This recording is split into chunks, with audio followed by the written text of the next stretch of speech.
Strategic silence. Strategic silence is one of the most unnerving and effective psychological weapons in human interaction. It is the deliberate act of withholding speech at precisely the right moment, not because there is nothing to say, but because silence itself becomes the sharpest tool in the room. Humans are hardwired to fear the void of unspoken words. When a conversation suddenly dies, when the expected response does not come, the mind races to fill the gap. The pressure builds like a drumbeat, urging one to speak, to explain, to confess. This is where silence becomes more powerful than any spoken argument. What makes strategic silence so effective is how deeply it disrupts the natural rhythm of conversation. Most people are uncomfortable with pauses. They scramble to break them, blurting out thoughts they otherwise might have held back. In negotiations, interrogations, or even personal conflicts, this discomfort drives people to reveal too much, to give away information they never planned to share. The silence does not accuse, it does not argue, it simply waits, and the weight of that waiting can be unbearable. Think of the silence after a pointed question. The one who asks leans back, eyes steady, lips sealed, seconds stretch into eternity. The one being questioned begins to sweat, rationalize, explain, reveal. They hand over power piece by piece without realizing it, not because of force, but because of the desperate need to escape that crushing quiet. Silence is not emptiness. It is a mirror reflecting insecurity, guilt, or fear back at the other person. Those who master it can strip away defenses without raising their voice, creating a haunting psychological pressure that words alone could never achieve. The compliance cascade, overloading with minor requests before making a major one, is a subtle yet devastatingly effective psychological trick, often referred to as the compliance cascade. It begins innocently enough. Someone asks for a small favor, something so minor that refusing feels petty. You oblige, barely noticing the exchange. Then comes another request, just as small, just as harmless. Again, you agree. Each time you say yes, you silently reshape your own self-image. I am someone who helps this person. I am someone who says yes. And without realizing it, you've been primed for something far larger. The genius of this tactic lies in momentum. Once you've said yes a few times, the act of saying no becomes heavier, more uncomfortable. Each minor compliance nudges you closer to surrender, binding you in invisible psychological chains. By the time the major request arrives, the one that actually matters, you are already trapped. To refuse now feels like betrayal, inconsistency, or even cruelty, and so you cave, convincing yourself that it was your choice, when in reality, your decision was engineered from the very first trivial favor. This technique is used everywhere: salespeople offering free samples, cult leaders assigning meaningless chores, manipulators testing boundaries with harmless-seeming asks. Each small yes is a thread, and over time, those threads form a rope strong enough to pull you wherever they want. The dark brilliance of the compliance cascade is that it exploits one of humanity's deepest drives, the need to remain consistent with our past actions. Once you've started down the path of agreement, you feel compelled to continue, even when the final request crosses a line you never thought you'd step over. The silent guilt trap. Using guilt through nonverbal cues alone is one of the most haunting, manipulative tactics because it preys on the mind without uttering a single word. A sigh at the right moment, a look of disappointment, eyes that avert in quiet hurt, or a slow shake of the head can carve deeper wounds than the sharpest accusation. Humans are wired to seek acceptance and belonging, and when those subtle cues suggest we've failed someone, the weight of unspoken blame presses down like a storm cloud over the soul. The brilliance of this tactic lies in its deniability. There is no direct confrontation, no explicit words to argue against. Instead, the silence, the body language, The almost imperceptible gestures become a mirror that reflects back your own conscience. You begin to question yourself. Did I do something wrong? Did I let them down? Should I fix this? The manipulator doesn't need to demand. They simply let your guilt do the work for them. Parents wield this technique against children without realizing it. Lovers use it to punish partners, and leaders employ it to control subordinates. A disappointed glance across the room, a pause too heavy after you speak, or the subtle withdrawal of warmth communicates everything.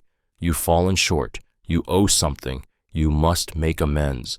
What makes the silent guilt trap so powerful is how it forces the target into self-inflicted torment. Words can be debated, accusations can be defended, but how do you fight a sigh, a look, a silence dripping with unspoken blame? You can't. Instead, you scramble to fix what might not even be broken, offering compliance, confession, or sacrifice, just to chase away the crushing weight of that unvoiced disappointment. The flawed echo mirroring speech errors to build subconscious rapport is a darkly clever manipulation that works beneath awareness, striking directly at the unconscious bonds humans form through similarity. Normally, people try to correct or hide verbal slips, stutters, or mispronunciations, but the manipulator leans into them, subtly copying those flaws as if to say, I am like you, even in your imperfections. This mirroring bypasses logic and burrows into the emotional core, making the other person feel understood in a way that feels unexplainably intimate. When someone hears their errors reflected back, they don't consciously think they're being imitated. Instead, their brain registers familiarity and kinship. If you stutter on a word and I stumble shortly after, it feels like coincidence. If you mispronounce a term and I do the same, it feels like we share the same rhythm, the same quirks. The mind whispers, they are like me. And once that seed is planted, trust grows rapidly, even if no trust is deserved. This technique is particularly insidious because flaws are deeply personal. They are the cracks in the mask we wear before the world. When someone reflects those cracks, it feels like acceptance without judgment, like finding a companion in your hidden vulnerabilities. That creates an accelerated bond, and bonds are the easiest pathways to influence. Manipulators use this to lower defenses quickly, weaving themselves into someone's subconscious as a kindred spirit. It doesn't feel forced, it doesn't feel fake, it feels like fate. And that is why the flawed echo works so potently. It makes connection out of imperfection, creating invisible loyalty where none should exist. The twisted reflection, deliberate misinterpretation to provoke correction and over-explaining is a manipulation that turns the natural human desire to be understood into a trap. At its core, it is the act of subtly twisting someone's words, not in an obvious way that sparks anger, but just enough to distort their meaning. The target, desperate to defend themselves and clarify, rushes into over-explaining, and in that frantic stream of words, they reveal more than they ever intended. Thoughts, emotions, secrets, vulnerabilities, all spilled out in an effort to set the record straight. This tactic thrives because humans cannot bear being misrepresented. When someone misunderstands us, it scratches at a primal nerve, a fear of being seen incorrectly by the tribe. That fear drives us to correct, to explain, to pour out our truth until the distortion is fixed. But in doing so, we hand the manipulator a weapon, our unguarded words. They gain information, leverage, and insight into what matters most to us, not because they asked, but because they tricked us into giving it away. The brilliance of the twisted reflection is that it feels like a normal conversation. A slight misquote here, a rephrased assumption there, and suddenly the target is trapped in a spiral of clarification. They talk more, reveal more, and dig themselves deeper, all while the manipulator listens, absorbs, and files every detail away. What makes this tactic so insidious is its subtlety. No raised voice, no overt push, just a gentle bend of words that forces the other person to chase after accuracy, unaware that the chase itself is the true game and the prize is their own unguarded disclosure. The illusion of choice, offering false options to narrow real choice, is one of the most deceptive psychological tricks because it creates the feeling of freedom while secretly stripping it away. At its core, this technique works by presenting multiple paths that all lead to the same destination, disguising manipulation as empowerment. Instead of openly demanding compliance, the manipulator builds a maze where every exit is a door of their choosing. Imagine being asked, "Do you want to meet on Tuesday or Thursday?" The truth is, you were never given the option to say no. You were corralled into choosing between two predetermined outcomes. Parents do this with children. Do you want broccoli or carrots? The illusion is that the child has control, but in reality, vegetables were always the inevitable end. In negotiations, sales, or even relationships, the manipulator removes refusal from the equation entirely by narrowing the field of choice. The brilliance and danger of this tactic lies in how the brain perceives it. Humans crave autonomy. We hate being ordered, but we love deciding. False options hijack that desire, making us feel powerful even as we are being steered like cattle down a narrow path. It is compliance disguised as independence, submission wrapped in the comforting cloak of self-determination. What makes the illusion of choice so sinister is how invisible it often is. Most people don't question the premise of the options they are given. They simply choose, and in that moment, they hand over their freedom willingly, believing they acted out of free will, when in truth, the decision was never theirs to make. The wounded shield, redirecting blame with preemptive vulnerability, is one of the most disarming psychological maneuvers because it cloaks manipulation in the appearance of raw honesty. Instead of waiting for accusations, the manipulator rushes to expose their own supposed flaws or weaknesses first. They confess just enough to look fragile, admit to minor mistakes, or reveal struggles that make them appear human, wounded, even noble in their openness. And in doing so, they create a shield that deflects deeper scrutiny. This tactic works because vulnerability lowers defenses. When someone shares a flaw, we instinctively move to comfort, to reassure, to protect. Our attention shifts from holding them accountable to sympathizing with them.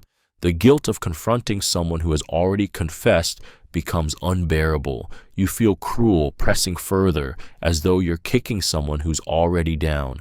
In that moment, the real blame slips away, buried under the emotional fog of pity and compassion.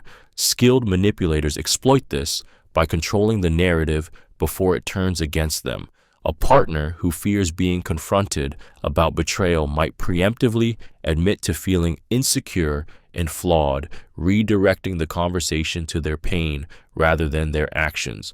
A co-worker caught in failure might confess to being overwhelmed or too self-critical, pulling focus to their suffering instead of their responsibility.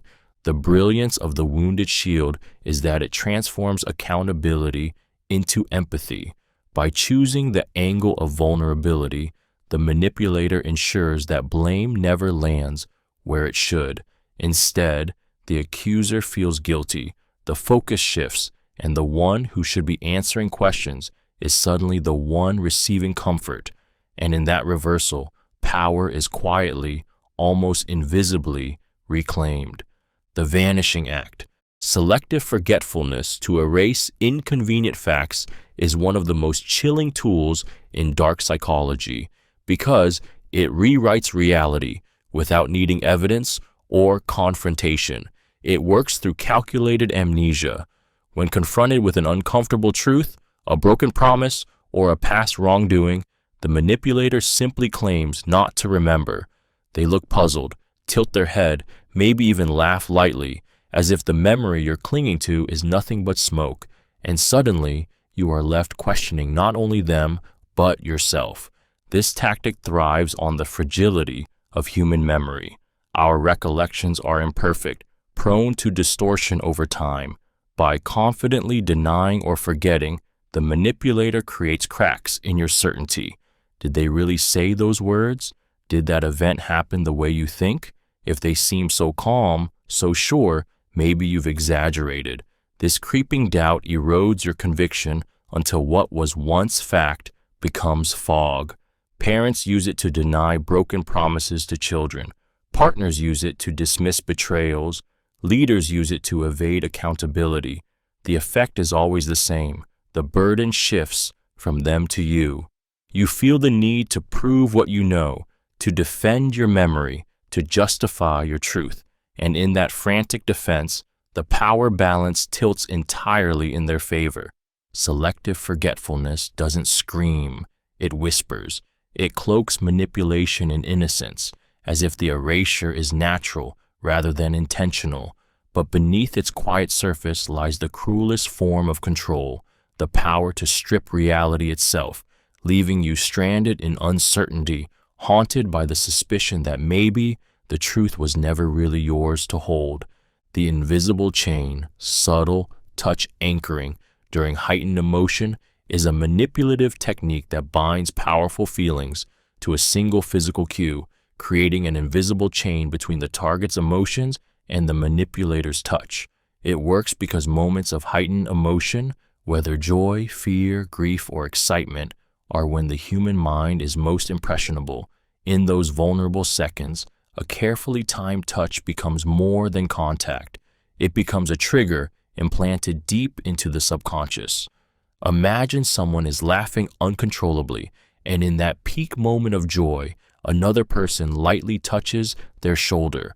Or picture a heated argument where anger boils over, and suddenly there's a firm hand on the arm. That physical touch fuses with the emotional state, welding the two together in memory.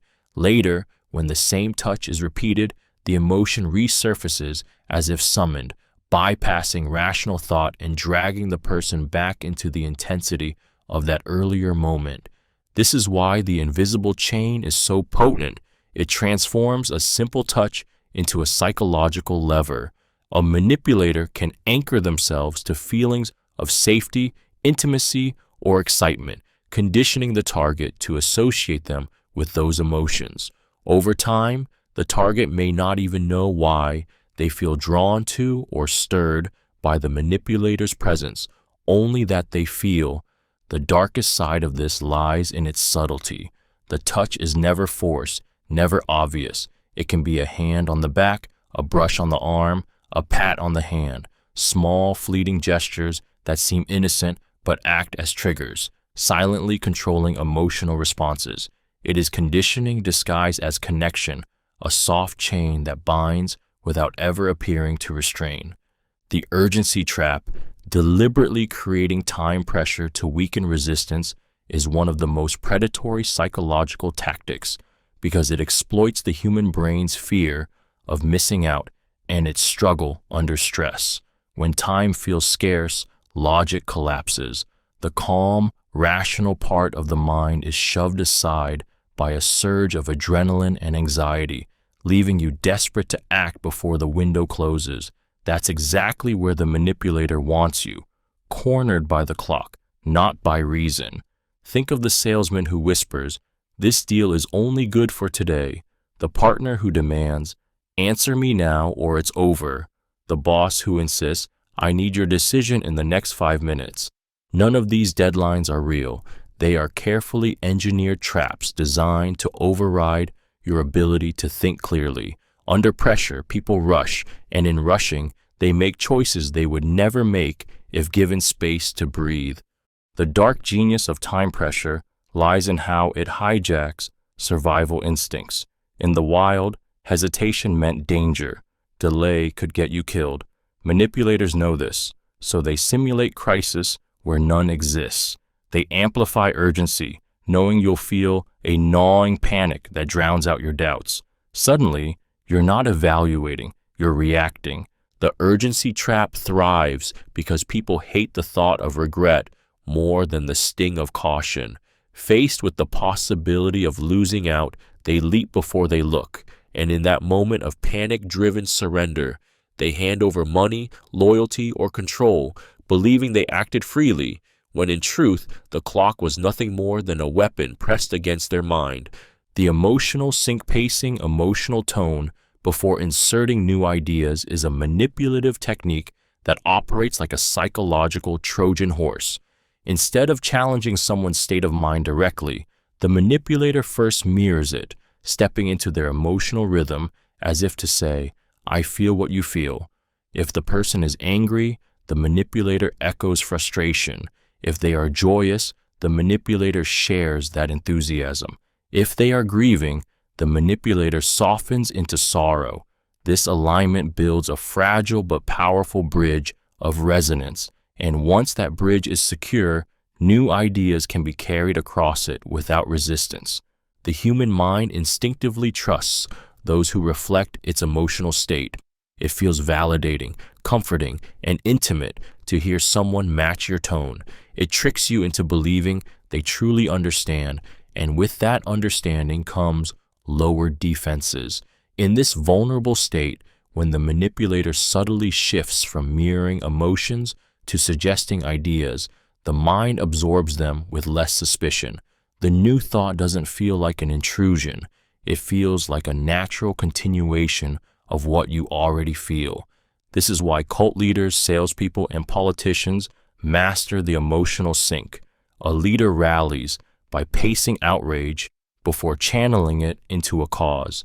A manipulator comforts tears before planting suggestions that redirect blame or inspire compliance. A skilled persuader mirrors excitement before offering a product or vision that seems to fit perfectly with the mood. The brilliance and the danger of the emotional sync is that it doesn't fight resistance head-on. It melts it. By first becoming the echo of your heart, it slides its message inside unnoticed, making you believe that the new idea was yours all along. The memory trap. Undermining confidence by questioning memory is a psychological dagger aimed straight at the foundation of a person's identity, their perception of reality. Memory is the anchor we cling to when the world feels uncertain. It tells us what we've seen, what we've lived, and what we know to be true. But when someone repeatedly, subtly, and strategically questions those memories, that anchor begins to slip.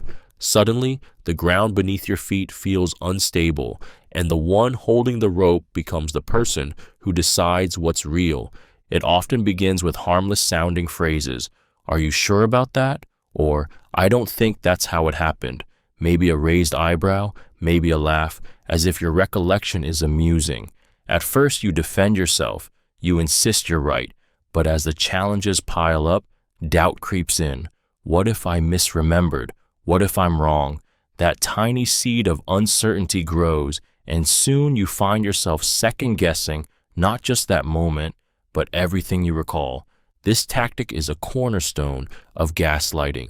By eroding trust in your own memory, the manipulator steals your ability to stand firm in arguments, in decisions, in your own truth. It forces you to lean on their version of reality, their narrative, their authority.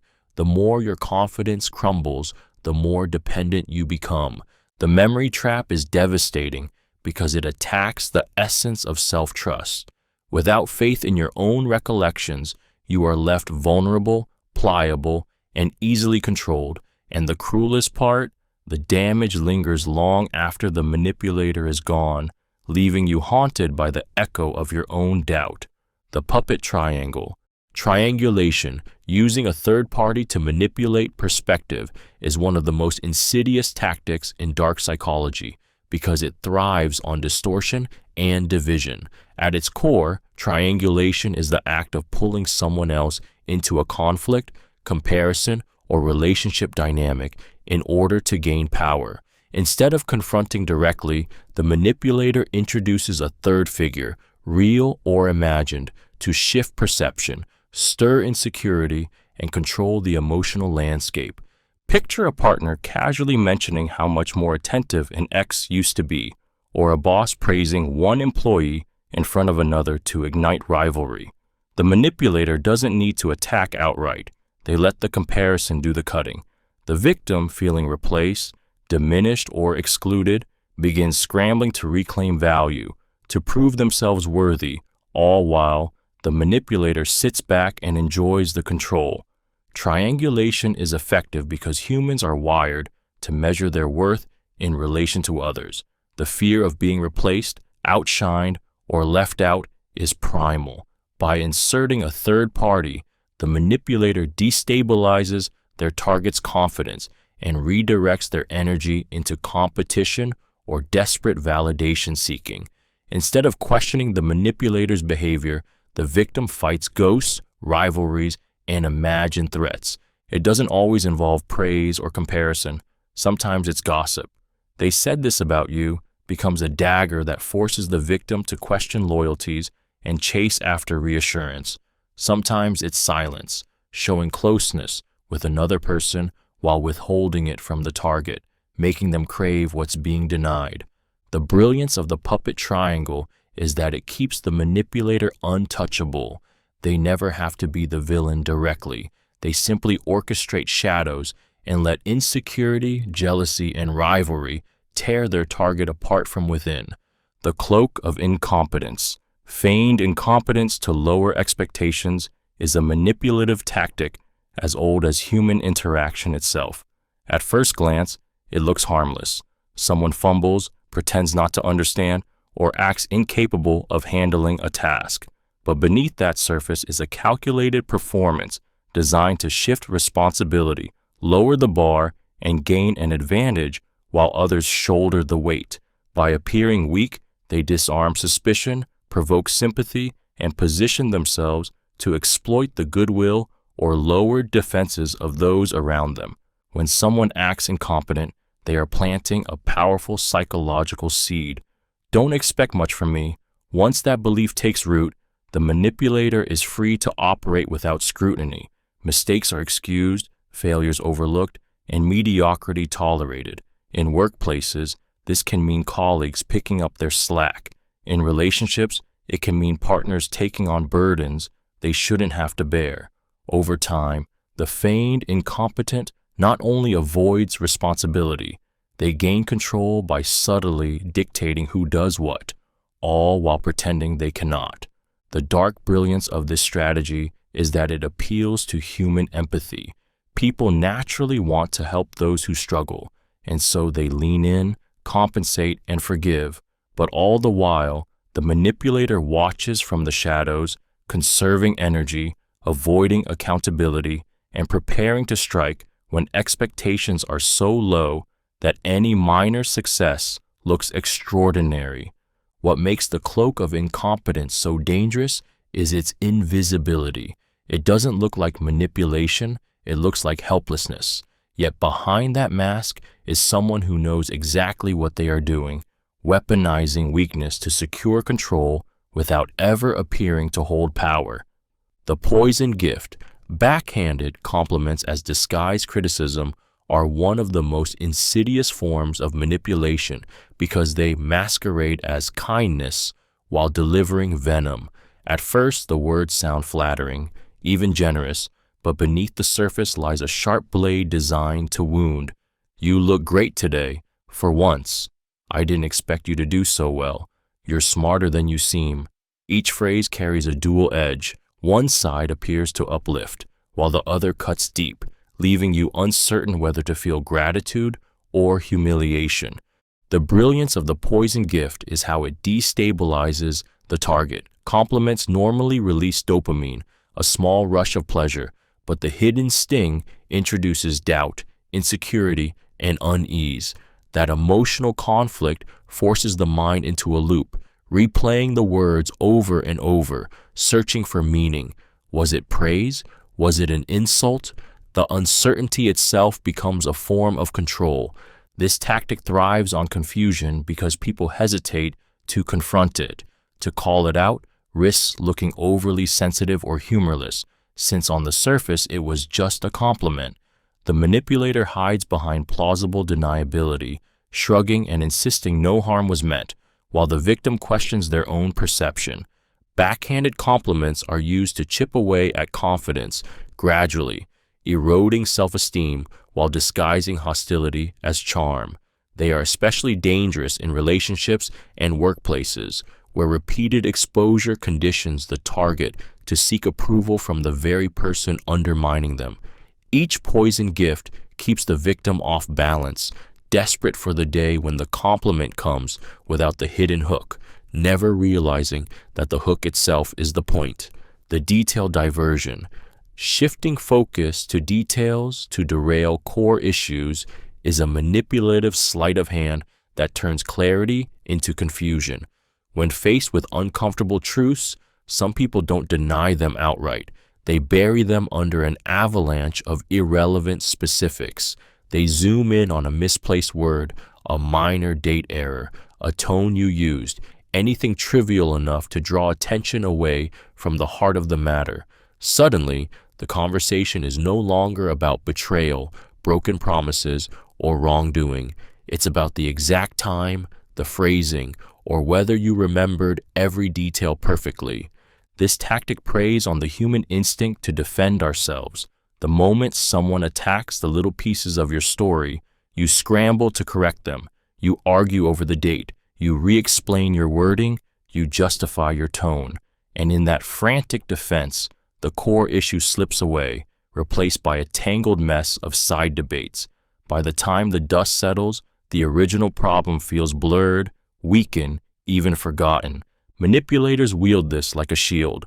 A partner caught in a lie may suddenly argue over the exact wording of your accusation. A leader exposed for corruption may nitpick statistics to sidestep moral failure. The goal is always the same: distract, exhaust, and erode the weight of the real issue until it collapses under the noise of trivialities.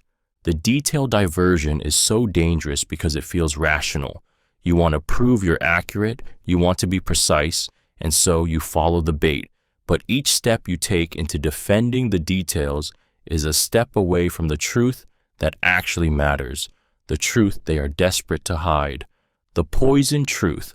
Weaponizing selective honesty to build false trust is one of the most dangerous, manipulative techniques because it cloaks deception in the comforting disguise of truth. Instead of lying outright, the manipulator strategically reveals fragments of honesty, sometimes deeply personal, sometimes even embarrassing, to create the illusion of authenticity. The target, lulled into believing that someone who shares so openly must be trustworthy, begins lowering their guard, unaware that the very truth they admire is bait hiding a sharper hook. This tactic works because truth disarms. When someone reveals a secret, admits a fault, or shares an intimate detail, it triggers a powerful sense of reciprocity. You feel compelled to open up in return, to match their vulnerability with your own. But the manipulator's honesty is never full, never whole. It is curated, designed to extract from you far more than they've risked themselves. They share a truth they can afford to expose, while bearing the darker lies beneath the surface. Picture a con artist who admits to a small past mistake, earning sympathy while masking the larger scam, or a toxic partner who confesses to minor flaws, convincing you they're incapable of hiding anything, even as they conceal betrayals. That selective honesty becomes the foundation of a false bond, a house built on quicksand. The poison truth is so effective because it doesn't feel like manipulation. It feels real, and in a world where lies are common, fragments of truth shine brighter than they should. By the time you realize the honesty was a weapon, the trust has already been forged, and the manipulator holds the power to shatter it at will. The poisoned agreement. Interrupting with "but" to override agreement is one of the most corrosive psychological tactics because it gives the illusion of validation while secretly dismantling it. On the surface, the manipulator seems to agree with you, nodding along, echoing your words, even offering praise. Yet the moment they slip in that tiny word, but, everything before, it is erased. Agreement turns to contradiction. Validation transforms into dismissal, and the balance of power tilts in their favor. This tactic is devastating because it exploits the natural human craving for acknowledgement. When someone agrees with us, our defenses drop. We feel heard, respected, safe. That's the exact moment the manipulator strikes, inserting their but like a knife twist. You make a good point, but I understand what you're saying, but that's true, but each phrase reframes the conversation, subtly communicating that your perspective is incomplete, flawed, or less important than theirs. What makes this trick so insidious is how it reshapes memory. The brain latches on to what comes after the but, not before. The praise or agreement dissolves instantly, leaving only the correction, the disagreement, the hidden command. It's a psychological sleight of hand that invalidates you while pretending to honor you. Over time, the poison agreement wears people down. They stop trusting their own words, anticipating that whatever they say will be overridden. Their confidence shrinks, while the manipulator's authority grows. With a single syllable, power is stolen, and the victim is left with the hollow echo of validation that never truly existed. The fog veil, deliberate vagueness to avoid accountability, is a psychological tactic that thrives in shadows, using ambiguity as both armor and weapon. Instead of giving clear answers, the manipulator cloaks their intentions, their commitments, and even their failures in language so hazy that no one can pin them down. They speak in circles, say maybe instead of yes or no, promise soon instead of giving dates, and hide behind phrases like we'll see or it's complicated. The result is a fog where truth cannot be grasped and accountability slips through your fingers like smoke. This tactic is devastatingly effective because humans crave clarity. When it's withheld, the mind fills the gaps on its own. The victim begins to interpret, justify, and create narratives that give meaning to the vagueness, often painting the manipulator in a more favorable light than they deserve. By never fully committing, the manipulator avoids blame if things go wrong. They can always claim you misunderstood, that they never actually said that. In relationships, vagueness keeps partners in a state of confusion, always guessing, never certain. In workplaces, it allows leaders or co-workers to dodge responsibility while leaving others to pick up the pieces. In sales or politics, it becomes a shield, promising everything yet nothing at all. The fog veil works because it feeds on hope and fear simultaneously. You can't accuse someone of breaking their word if they never truly gave it. And in that ambiguity, the manipulator holds power, forcing you to question not only their words, but your own judgment, until you're lost in a haze they carefully created. The Feigned Fool. Pretending ignorance to elicit unsolicited confessions is a manipulative masterstroke that disguises power as helplessness. Instead of interrogating, accusing, or demanding answers, the manipulator shrinks back, tilts their head, and acts as though they don't understand. They ask simple, almost childlike questions, or they sit in silence with a vacant look, inviting you to fill the void. And without realizing it, you begin pouring out information you never intended to share. Confessions, clarifications, excuses, all because their feigned foolishness disarmed you. This tactic exploits the human need to explain. When we sense someone doesn't understand, we instinctively over-communicate. We give details, context, even secrets, because silence or confusion feels unbearable. The manipulator doesn't need to push. They only need to act naive, as if the truth is hidden from them. You, desperate to be understood, hand it over willingly. The brilliance of this strategy is that it feels harmless.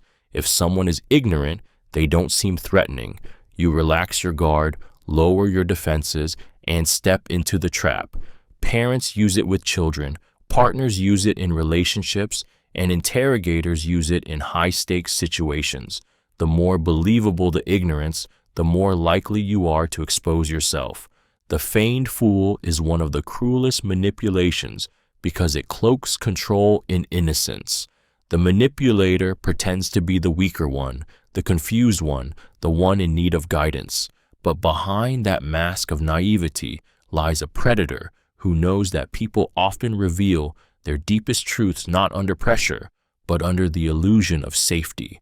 The smiling blade, using humor to disguise insults, is a manipulative tactic that cuts deep while leaving the victim unsure if they were even wounded. It's the act of wrapping cruelty in laughter, delivering a sting that hides behind a smile. The manipulator throws out a jab, mocking appearance, intelligence, or choices, but masks it as a joke.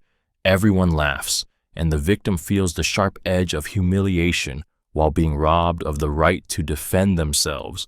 After all, who wants to be seen as too sensitive or unable to take a joke? This technique thrives on plausible deniability. If the target protests, the manipulator shrugs, smirks, and says, "Relax, I was just kidding." The insult is dismissed as humor, and suddenly the victim becomes the problem, the one who can't lighten up. This reversal traps them in silence, forcing them to swallow the hurt to avoid further ridicule. The smiling blade works because it exploits both social norms and human psychology. People are conditioned to laugh along in groups, to avoid conflict in lighthearted moments. By hiding cruelty inside humor, the manipulator ensures that even bystanders side with them, reinforcing the victim's isolation. The insult lands, but the laughter drowns out its cruelty, leaving the victim both wounded and alone. This tactic is especially dangerous in relationships and workplaces, where repeated jokes slowly erode self-esteem. The victim begins to second-guess themselves. Am I overreacting? Am I really too sensitive? And as doubt grows, so does the manipulator's power. The smiling blade is not comedy, it is control. It's the art of harming someone while making them feel guilty for noticing the wound, a knife slipped between the ribs under the cover of laughter. The debt trap, exploiting reciprocity by giving small, strategic favors, is one of the most manipulative tactics because it transforms kindness into a weapon. Humans are wired to repay what they receive. It is an ancient survival instinct rooted in tribal life, where reciprocity ensured cooperation and safety. But when this instinct is hijacked deliberately, what feels like generosity becomes a snare. The manipulator gives first, not out of goodwill, but to plant a seed of obligation in your mind. It begins subtly. A stranger holds a door, a colleague brings you coffee, a partner does you a small favor you never asked for. These gestures seem insignificant, yet they carry invisible weight. Psychologically, you now feel indebted. You don't want to appear ungrateful, selfish, or rude, so you wait for a chance to give something back. But that something back often ends up being far larger than the original gesture. The brilliance of this trick lies in its imbalance. The manipulator invests little, a token act, a symbolic kindness, but the return they extract can be massive. Salespeople master this by offering free samples, knowing customers feel compelled to purchase. Manipulators in relationships do it by showering with small acts of affection, then later demanding loyalty, sacrifice, or forgiveness far beyond what was given. What makes the debt trap so dangerous is its invisibility. Gratitude feels natural, repayment feels voluntary, but the truth is that you were nudged into compliance from the very first favor. You aren't repaying kindness. You're paying off a debt you never truly owed, all because someone knew exactly how to weaponize your sense of fairness. The whispered bond. Whispering to imply conspiracy is a manipulative technique that turns something as simple as lowering one's voice into a weapon of influence. A whisper doesn't just deliver words, it carries weight, secrecy, and intimacy. When someone leans in close, voice dropping just enough that only you can hear. The act itself communicates. You are special. You are trusted. You are being let in on something forbidden. And that illusion of exclusivity is intoxicating. Humans are wired to respond to whispers with heightened attention. The brain interprets hushed tones as signals of danger, secrecy, or intimacy, forcing you to lean in, to listen harder, to absorb more deeply. The manipulator knows this, and by lowering their voice, they instantly magnify the importance of whatever they are saying. It doesn't matter if the words are trivial, whispered, they feel like revelations. What makes this tactic dangerous is how easily it forges loyalty. To be whispered to is to be chosen, to be placed inside an invisible circle where others are excluded. That sense of belonging, of sharing in a conspiracy, creates bonds stronger than logic. It makes you more likely to align with the whisperer, to defend them, to carry their secrets as if they were your own. Whispering also weaponizes paranoia. When others see two heads bent close, words slipping just out of earshot, suspicion grows. It isolates, divides, and fuels jealousy. The manipulator uses this to control group dynamics, planting whispers like seeds that grow into alliances, rivalries, or doubts. The whispered bond is never just about the content. It's about the illusion of unity, the creation of intimacy, and the power of a secret shared in silence. The sugared blade, the compliment sandwich to mask manipulation, is one of the most deceptively sweet techniques in dark psychology. On the surface, it looks like kindness, encouragement, even support. It begins with praise, something warm, flattering, affirming. Then, tucked neatly inside, comes the criticism, the demand, or the manipulation. And just as the sting begins to settle in, another layer of praise is spread over it, leaving you disoriented, unsure whether to feel uplifted or wounded. This tactic is dangerous because it hijacks your emotions. The initial compliment lowers your guard, releasing a rush of validation that makes you more receptive. When the hidden criticism or manipulative request arrives, your defenses are already down. It lands more softly, almost unnoticed, as though the sweetness cushions the blow. Then the closing praise seals the trick, leaving you with a lingering warmth that drowns out the discomfort. You walk away thinking you were treated kindly, when in reality, you've just been cut by a sugared blade. Manipulators thrive on this method because it makes their control feel like care. A boss might say, "You're one of my strongest team members, but your effort here was disappointing. Still, I know you'll bounce back because you're brilliant." A partner might remark, "I love how thoughtful you are, though you've been distant lately, but honestly, you're the best thing in my life." The target clings to the compliments while swallowing the criticism whole. The compliment sandwich works because humans are wired to seek approval. Wrapped in sugar, manipulation feels like love, and the victim often thanks the manipulator for the very knife hidden in the meal.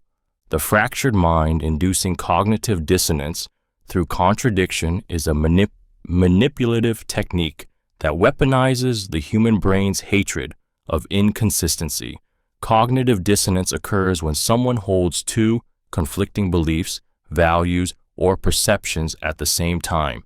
It creates a psychological tension so unbearable that the mind scrambles to resolve it. A skilled manipulator deliberately engineers this inner conflict, presenting contradictions that destabilize their target's reality until the target seeks relief by accepting the manipulator's version of truth. Imagine being told, "You're such an independent thinker, I just don't understand why you always need approval."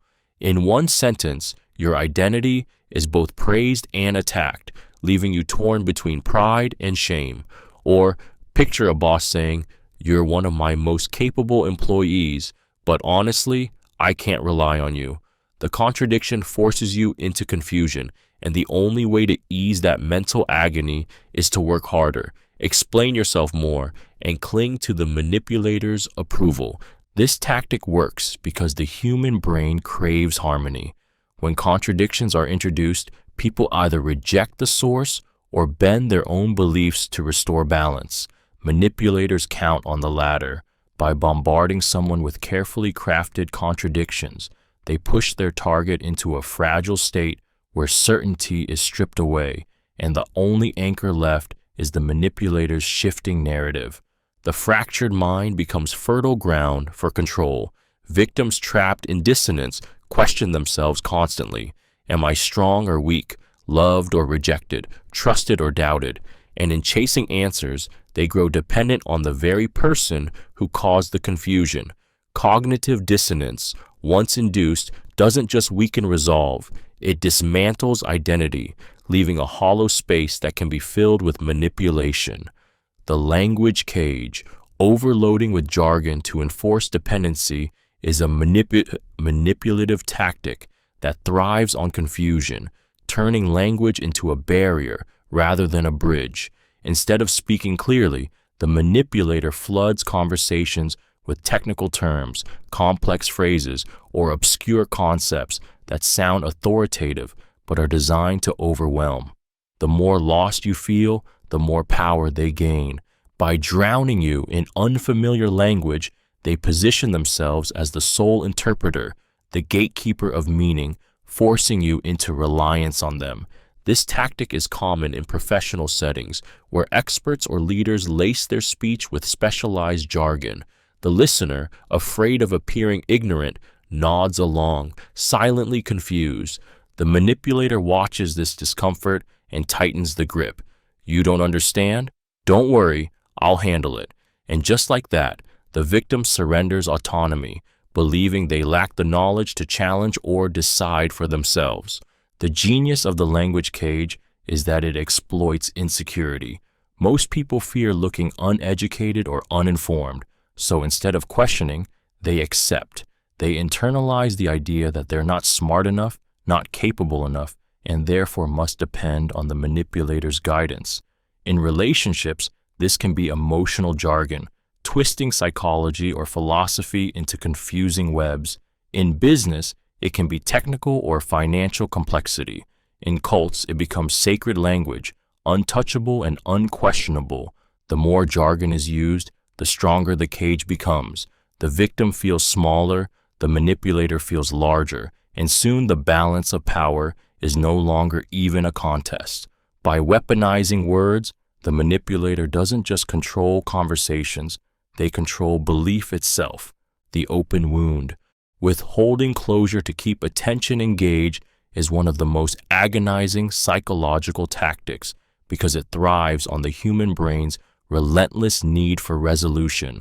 When someone withholds closure, whether in relationships, conversations, or conflicts, they leave the other person trapped in a loop, replaying events endlessly, searching for answers that never come. The manipulator doesn't slam the door. They leave it half open, ensuring you stand in the doorway, waiting, hoping, desperate for the conclusion that will never arrive. The power of this tactic comes from the Zeigarnik effect, the psychological principle that humans remember unfinished experiences far more vividly than completed ones. When closure is denied, the mind refuses to let go.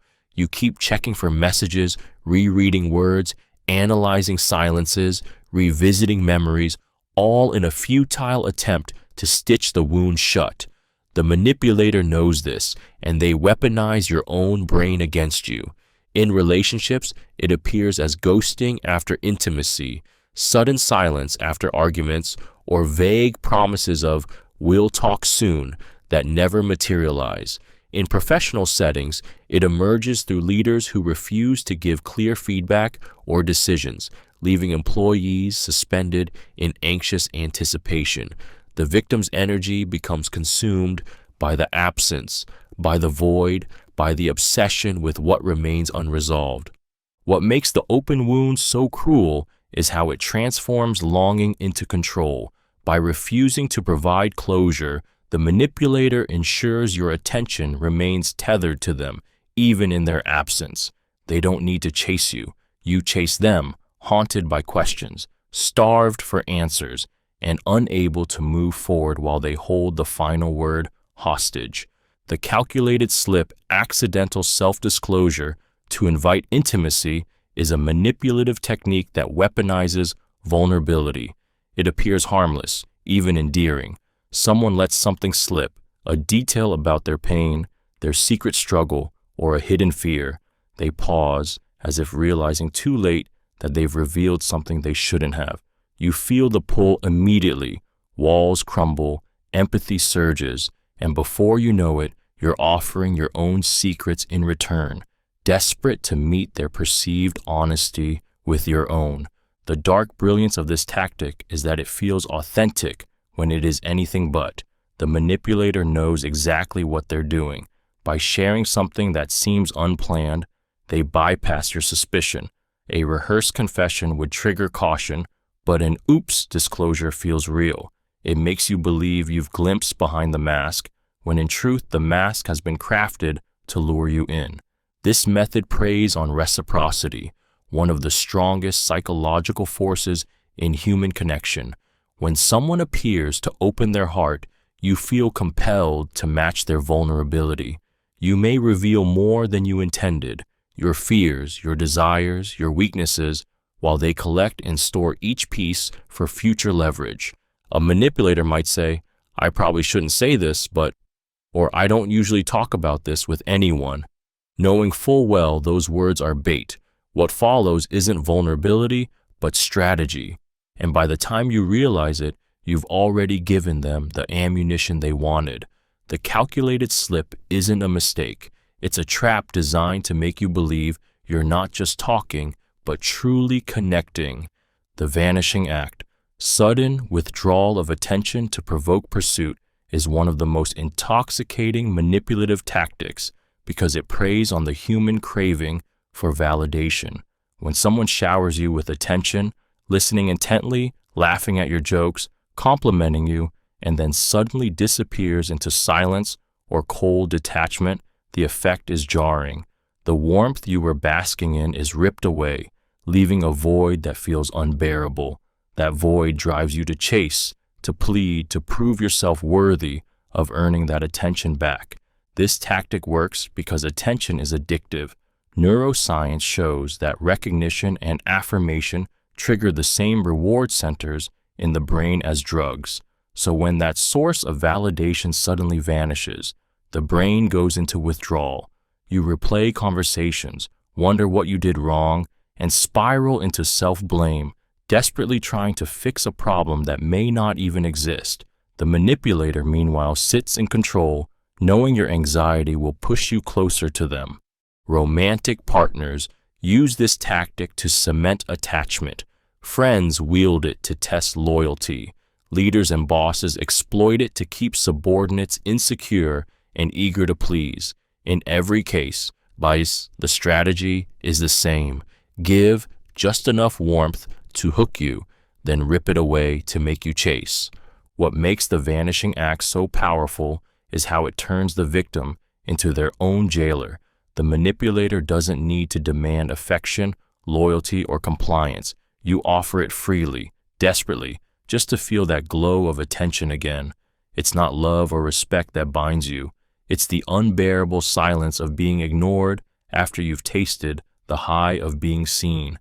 The shattered mirror, contradictory praise and criticism to destabilize self-image, is a psychological tactic designed to fracture the way a person sees themselves. It works by feeding someone with sweet validation one moment and cutting them down with sharp criticism the next, creating a dizzying emotional whiplash. You're so talented, but you're also careless. You're amazing at your job, though no one really likes working with you. You look incredible, even if you've gained some weight. The praise lands like a gift, but before it can settle, the criticism poisons it, leaving the target uncertain of who they really are. The brilliance of this technique is in the confusion it sows. Humans crave consistency, both in how they are treated and in how they perceive themselves. When someone repeatedly mixes admiration with condemnation, it disrupts that stability, creating cracks in self-confidence. The victim begins to question every compliment. Did they really mean it? Was it actually an insult? Am I truly capable, or am I a fraud? This mental spiral makes them dependent on the manipulator for clarity and validation. In relationships, this tactic binds the victim tighter. They cling to the praise, desperately trying to earn more of it, while fearing the sting of criticism. In workplaces, it keeps employees insecure but obedient, never certain of their worth. In families, it breeds children who grow into adults perpetually questioning their value. The shattered mirror is cruel because it makes the victim distrust their own reflection. Praise feels hollow, criticism feels inevitable, and self-image becomes a battlefield where the manipulator controls both the weapon and the wounds. The emotional anchor. Anchoring emotions with specific phrases is a psychological technique that ties feelings to words in a way that bypasses rational thought and grips the subconscious. At its core, it's about creating associations. A carefully chosen phrase becomes a trigger that calls forth a specific emotional state whenever it's spoken. Over time, the phrase itself wields power, capable of shifting moods, decisions, and even loyalties in an instant. It often begins subtly. In a heated argument, someone might repeatedly say, "Calm down, I've got you," linking their presence with relief. In moments of joy, they might exclaim, "See, we always win together." Each repetition forges a connection between the phrase and the emotional high or low you are experiencing. The brain, desperate to make sense of patterns, binds the two together. Soon, whenever those words are spoken, your emotions obey, whether you want them to or not.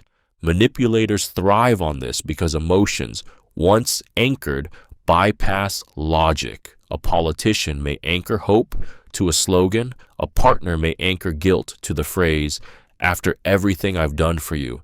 And a salesperson may anchor excitement to, "Imagine this in your life." The words dig into your unconscious, and like a switch, they summon the emotion that has been tied to them. What makes the emotional anchor so sinister is its invisibility. You may believe your reactions are natural, spontaneous, your own, yet behind them lies conditioning, carefully crafted through repetition and timing. With just a phrase, they can ignite your joy, your shame, your fear, controlling not just what you think, but how you feel. The wounded mask. Acting offended to guilt someone into compliance is a manipulative performance that turns vulnerability into a weapon. It doesn't rely on shouting, threats, or open conflict. It relies on the sting of shame. The manipulator exaggerates their hurt, their voice cracks, their face twists into disappointment, and suddenly you feel like the villain in the story. Whether or not you actually wronged them becomes irrelevant. The mere appearance of offense forces you into a corner where guilt becomes unbearable. Humans are social creatures wired to avoid rejection and disapproval. When someone looks at you with wounded eyes or reacts with theatrical shock, it triggers that ancient fear of being cast out, unloved, or seen as cruel. The manipulator knows this instinct well. They rely on your empathy, your conscience, and your desire to repair the damage, and in that moment of emotional chaos, compliance feels like the only path to relief. This tactic thrives on disproportion. A small oversight, a forgotten call, a casual joke, a harmless delay suddenly explodes into an emotional wound in their performance. You scramble to fix it, to apologize, to make amends far beyond what the situation warrants. In doing so, you hand them power. The wounded mask is devastating because it blurs the line between genuine hurt and calculated manipulation. You may tell yourself, maybe I really did hurt them. That self-doubt locks you deeper into guilt. And while you are busy making it right, they are busy tightening their hold, knowing they can bend your will simply by pretending to break their own. The breath mirror, subtle mimicry of breathing rhythm to lower defenses, is one of the most hidden yet deeply primal manipulative tactics because it speaks directly to the body before the mind even realizes what's happening. Breathing is life's most intimate rhythm, the silent pulse of survival. When someone unconsciously notices that another person is breathing like them, in the same pace, the same depth, the brain registers it as a sign of safety, sameness, and connection. The manipulator knows this and uses it like a silent key to unlock trust. In practice, this technique is disturbingly simple, yet devastatingly effective. By carefully syncing their breaths with yours, the manipulator creates a subconscious bond. Your nervous system senses alignment. This person is like me. I can relax. Defenses soften. Suspicion melts, and intimacy forms out of thin air. You don't realize you've let them in. It feels natural, effortless, even comforting. This is why skilled negotiators, seducers, and therapists often seem to click instantly with others. They lean into your rhythm, exhaling when you exhale, inhaling when you inhale. Soon, your body interprets them as part of your own flow, lowering the guard that would normally protect you from hidden agendas. The danger lies in how invisible this manipulation is. Words can be questioned, actions can be doubted, but whoever notices their breathing being mirrored, it bypasses conscious awareness entirely, slipping straight into the primal brain. By syncing breath, the manipulator doesn't just gain rapport, they gain access to your trust at its most fundamental level, making resistance feel unnatural, even wrong. The slippery path, escalating micro-commitments toward larger compliance, is a manipulative strategy that pulls people in step by step, each choice so small it feels harmless, until suddenly the target finds themselves agreeing to something they never would have accepted outright. It begins with a tiny yes, a trivial favor, a small adjustment that feels too minor to resist. Then comes another, slightly larger, and another. Each new request builds on the last, binding the victim to a chain of decisions they don't even realize is tightening around them. The power of this tactic lies in the psychology of consistency. Humans desperately want to see themselves as coherent, rational beings. Once you've said yes once, the next yes feels natural, justified, even necessary. To suddenly say no feels like contradiction, like betraying your own image of being helpful, loyal, agreeable. The manipulator exploits this, leading you down the path one small step at a time until refusal feels impossible. This is how cults entrap followers, starting with harmless rituals before escalating to life-altering sacrifices. It's how abusers test boundaries, beginning with tiny intrusions that grow into domination. It's how salespeople trap customers, offering small trials that evolve into binding contracts. By the time the victim realizes what has happened, they're already entangled, not by force, but by their own past compliance. The slippery path is so dangerous because it never feels dangerous in the moment. Every step feels reasonable, every favor justified, but together those steps form a descent into control, where freedom is not taken all at once, but eroded piece by piece until nothing remains untouched. The rewritten past. Gaslighting through selective timeline revisions is one of the most insidious manipulations because it attacks the very fabric of memory. It works by subtly editing the sequence of events, reshaping what happened and when, until your confidence in your own recollection begins to fracture. The manipulator doesn't deny everything outright. They simply adjust the details. They move the dates, alter the order, and shift the context just enough to make you doubt yourself. Imagine confronting someone about a betrayal, and instead of denying it, they calmly insist it happened at a different time, under different circumstances, with different intentions. They might say, "No, you're mixing things up. That happened weeks later, after we already resolved it." Or, "You're remembering this wrong. I was actually out of town that day." Each correction feels small, almost plausible, but each one chips away at your certainty. This tactic is devastating because human memory is fragile. The more someone insists you're wrong, the more likely you are to question yourself. You replay the past in your mind, but their confident revisions blur the edges until you no longer know what's real. Soon, you stop trusting your own sense of time and truth, and when you can't trust your memory, you become vulnerable to accepting theirs. The rewritten past isn't about changing facts, it's about changing trust. By dismantling your confidence in your own timeline, they make themselves the arbiter of reality, and once they control the past, they quietly control the present, and by extension, every decision you make about the future. The poisoned mirror. Triggering insecurity with comparisons is a manipulative technique that slices straight into the heart of human vulnerability. It works by holding up another person as a mirror and forcing you to see yourself reflected in their shadow. The manipulator doesn't need to insult you directly.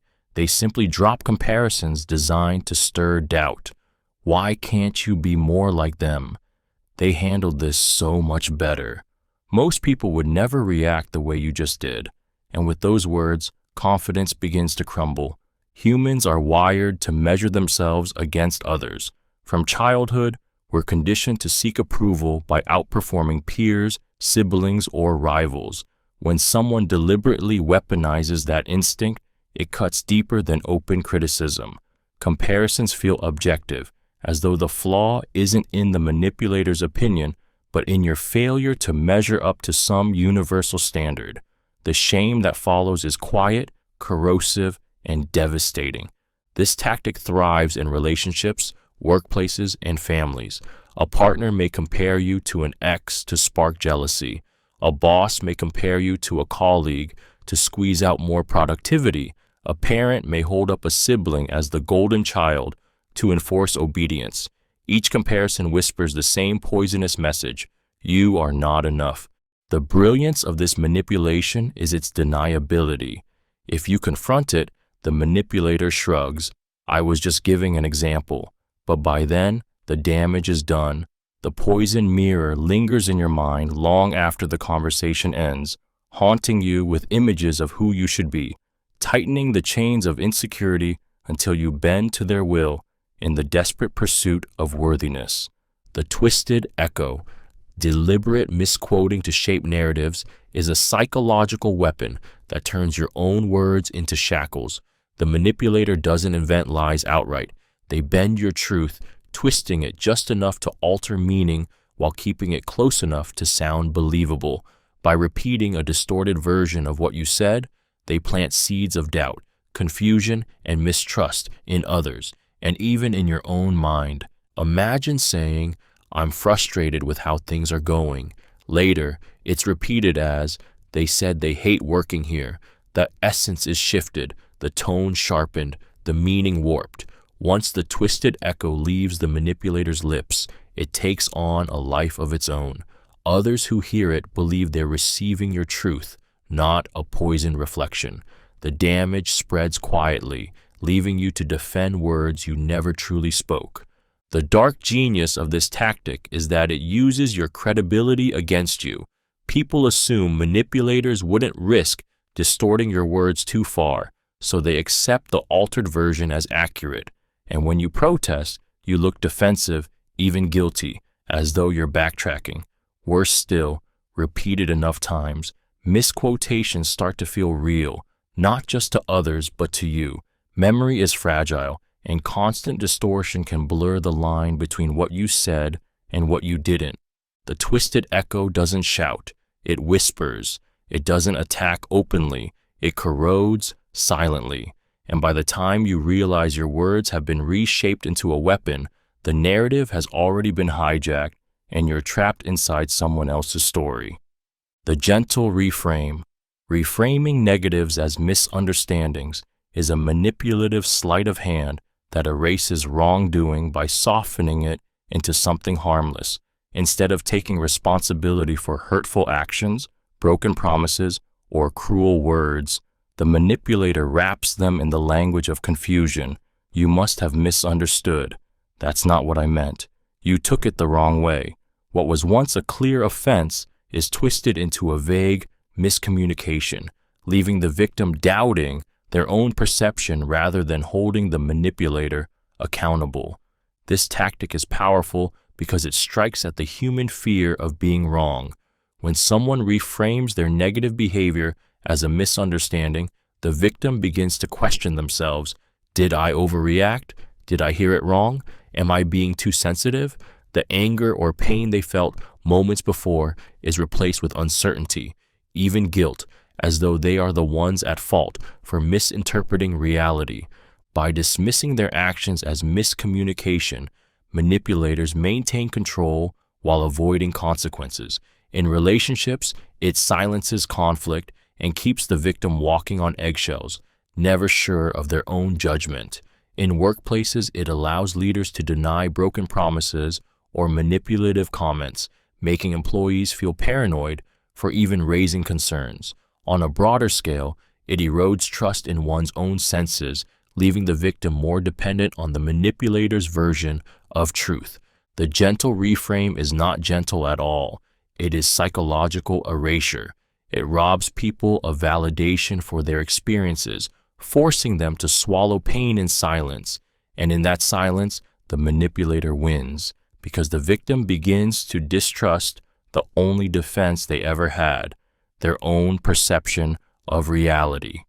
The implanted echo, suggesting false memories indirectly, is a psychological manipulation that twists the mind into doubting itself and embracing events that never actually happened. Unlike outright lies, which can be resisted, this tactic slips in like a whisper, planting seeds of suggestion that grow into full-blown recollections.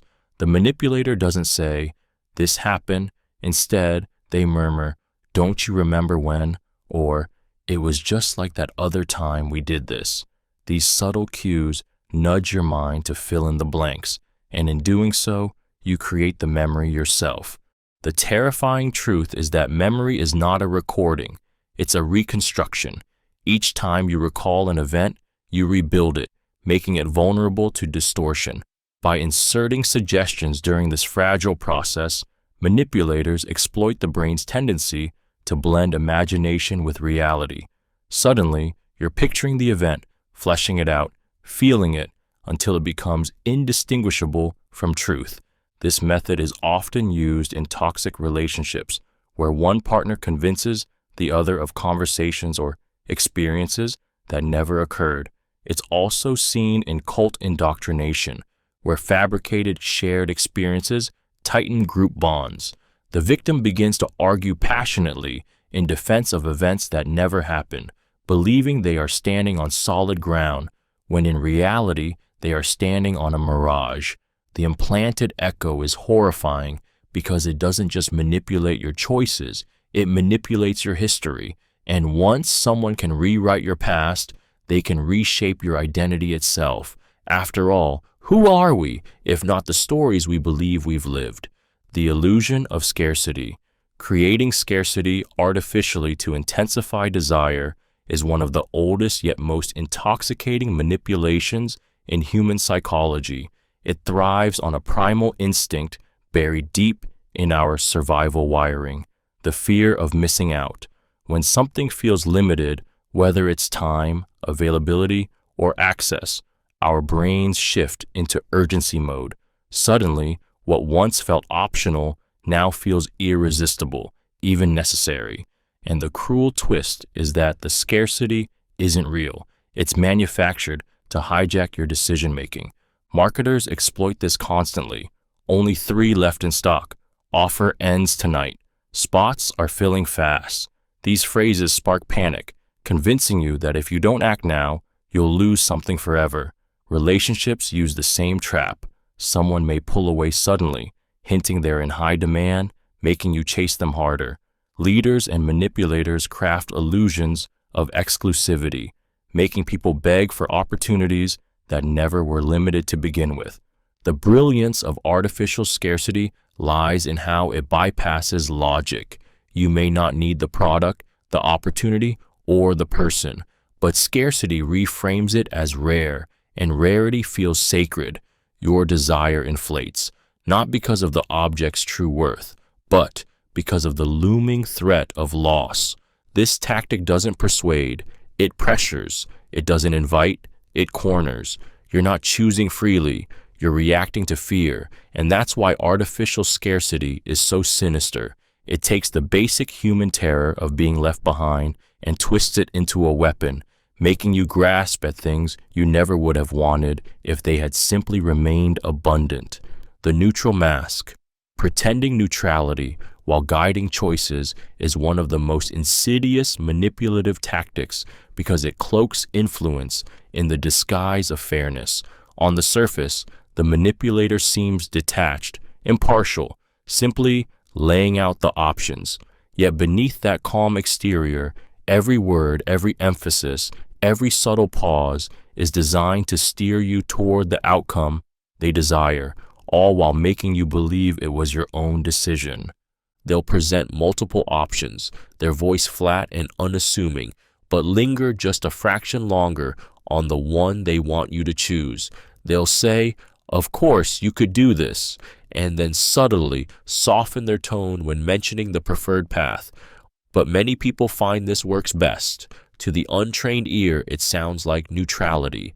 To the unconscious mind, it feels like direction. And because it never feels like pressure, resistance rarely rises. This tactic works so powerfully because humans crave autonomy. We rebel against being told what to do, but we embrace the freedom to choose. By pretending neutrality, the manipulator removes suspicion while still shaping the path. You walk straight into their desired outcome, convinced it was entirely your call.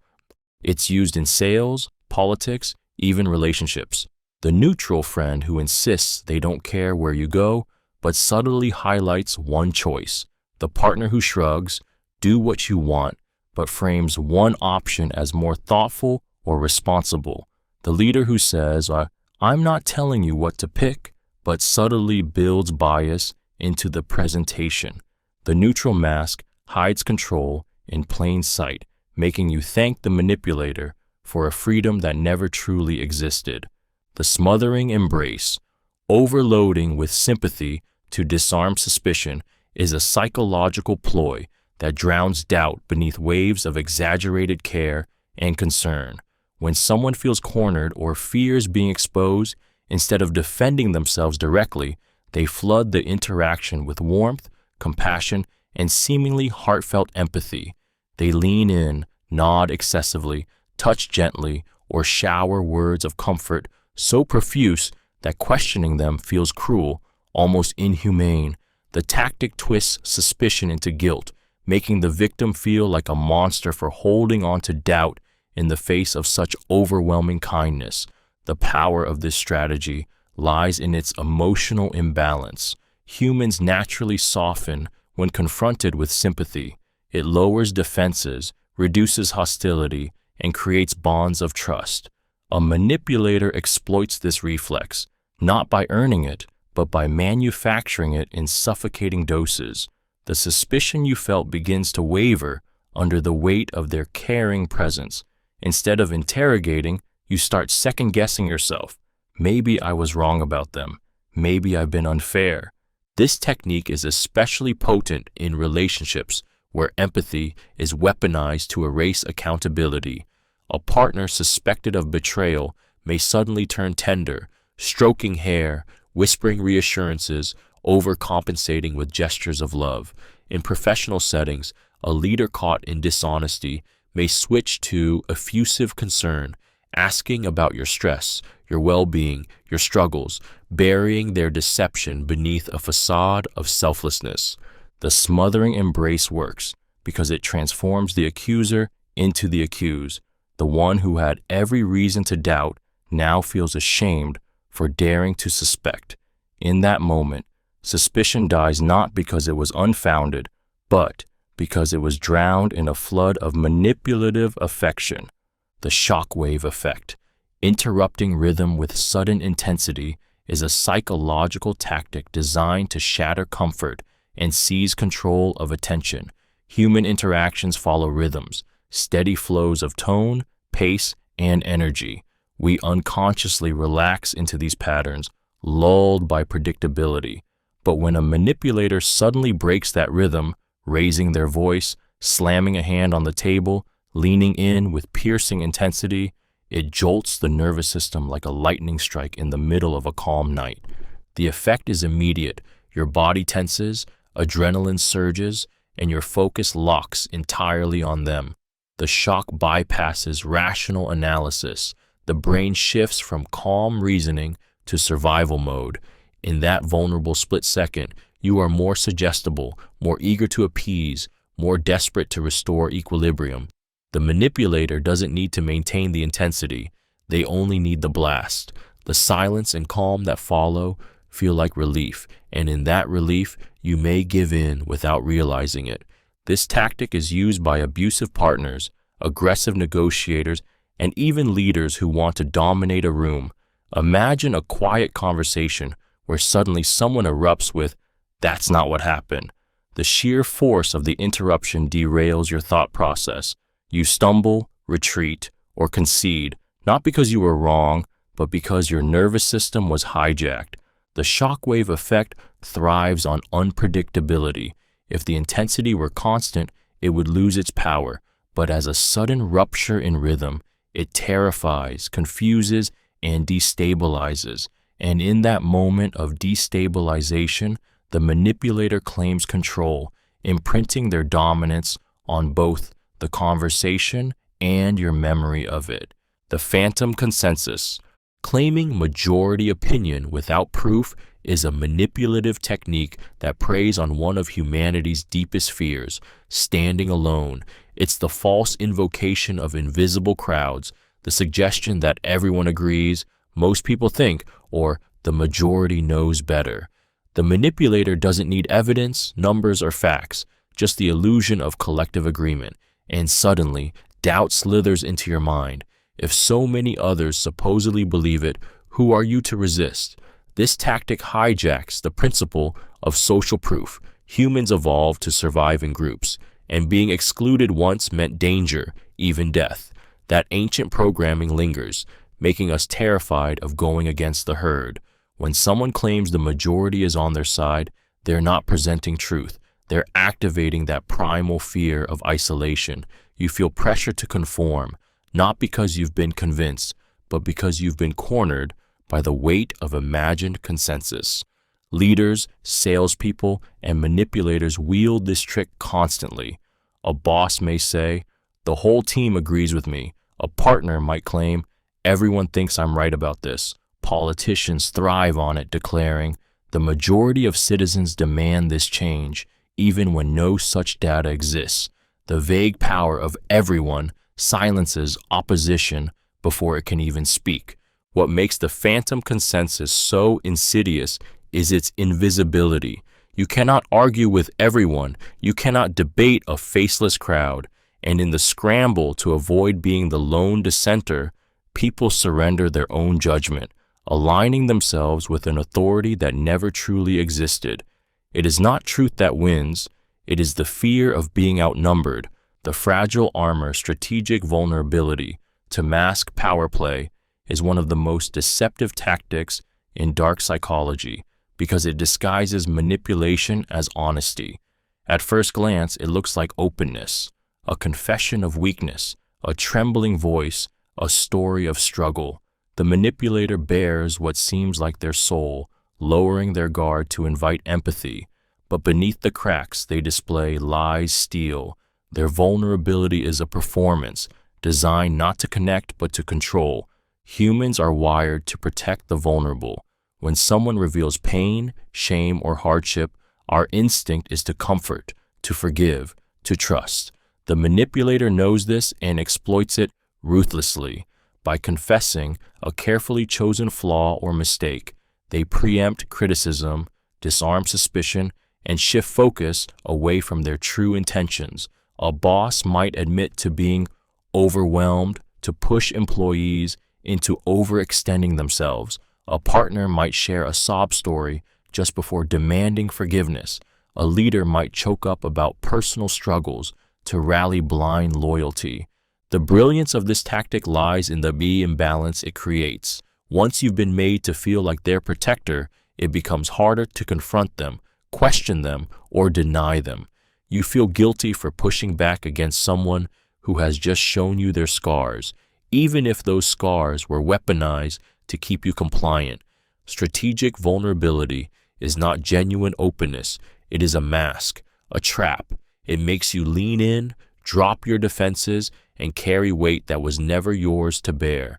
By pretending to be fragile, the manipulator ensures you never see the full strength of the power they hold over you. The echo chamber repeating misinformation until accepted is one of the oldest and most chilling psychological manipulations, a tactic that relies on the mind's tendency to confuse familiarity with truth. A lie told once may spark doubt, but a lie repeated again and again with unwavering confidence begins to settle into the subconscious like a fact. This is the essence of the echo chamber, not to convince through logic or evidence, but to wear down resistance through relentless repetition. The human brain is wired for efficiency, and repetition exploits that wiring. Each time we hear something, the neural pathways strengthen, making the statement easier to recall. Over time, recall feels like recognition, and recognition feels like truth. It doesn't matter if the information is absurd, distorted, or demonstrably false. If it's repeated often enough, it begins to feel real. The target doesn't even realize they're being programmed. They simply start to remember it as if it were their own thought. This tactic has been used in propaganda, advertising, relationships, and everyday manipulation. A partner insists over and over that you're too sensitive until you start believing it. A leader repeats fabricated statistics until they shape public opinion. A manipulator hammers false narratives until even the victim doubts their own memory. The sheer frequency creates weight, giving the illusion of credibility where none exists. The echo chamber is terrifying because it doesn't force belief. It erodes disbelief. Each repetition chips away at skepticism until exhaustion replaces resistance. And when the mind finally surrenders, the lie doesn't feel like a foreign intrusion anymore. It feels like something you always knew, something that was true all along. The Velvet Dagger, layering, subtle threats under politeness is a psychological weapon that slices deep while hiding beneath a smile. On the surface, the words seem civil, even respectful, but tucked beneath the soft tone is a warning sharp enough to make the listener shiver. The manipulator doesn't openly threaten. They wrap intimidation in velvet, leaving you unsure whether you've just been warned or merely spoken to kindly. That uncertainty is what makes it so terrifying. A boss might say, "I'd hate for this little mistake to affect your future here. You're so valuable to us." A partner could murmur, "I'd be so hurt if you ever left me. I'm not sure what I'd do." The phrasing sounds gentle, almost caring, but the hidden message is clear: comply or there will be consequences. The danger is disguised as concern, and the victim is left unsettled, grasping for the true meaning beneath the words. This tactic works because humans fear ambiguity. A direct threat can be confronted or resisted, but a polite one creates doubt. You replay the conversation, questioning yourself. Did they mean that the way it sounded? Am I overreacting? That self-doubt is the manipulator's greatest ally, because while you second-guess, they remain in control. The Velvet Dagger is devastating because it destabilizes twice. First, by planting fear, and second, by cloaking that fear in kindness. You are left feeling both threatened and guilty for even thinking badly of the person who spoke so nicely. It is not a blade waved in the open. It is a dagger slipped between the ribs while the hand stroking your shoulder tells you everything is fine. The Withheld Reward, withholding validation to provoke effort, is a manipulative strategy that feeds on the human hunger for approval. At its core, it is the deliberate act of denying recognition, praise, or acknowledgement in order to make someone work harder for crumbs of acceptance. Humans are wired to seek validation. It reassures us we're worthy, loved, and enough. When that validation is dangled just out of reach, it creates a gnawing ache, a restless drive to do more, give more, sacrifice more, all in the desperate hope of finally earning it. This technique is especially cruel because it doesn't punish openly. It doesn't shout or criticize. It simply withholds.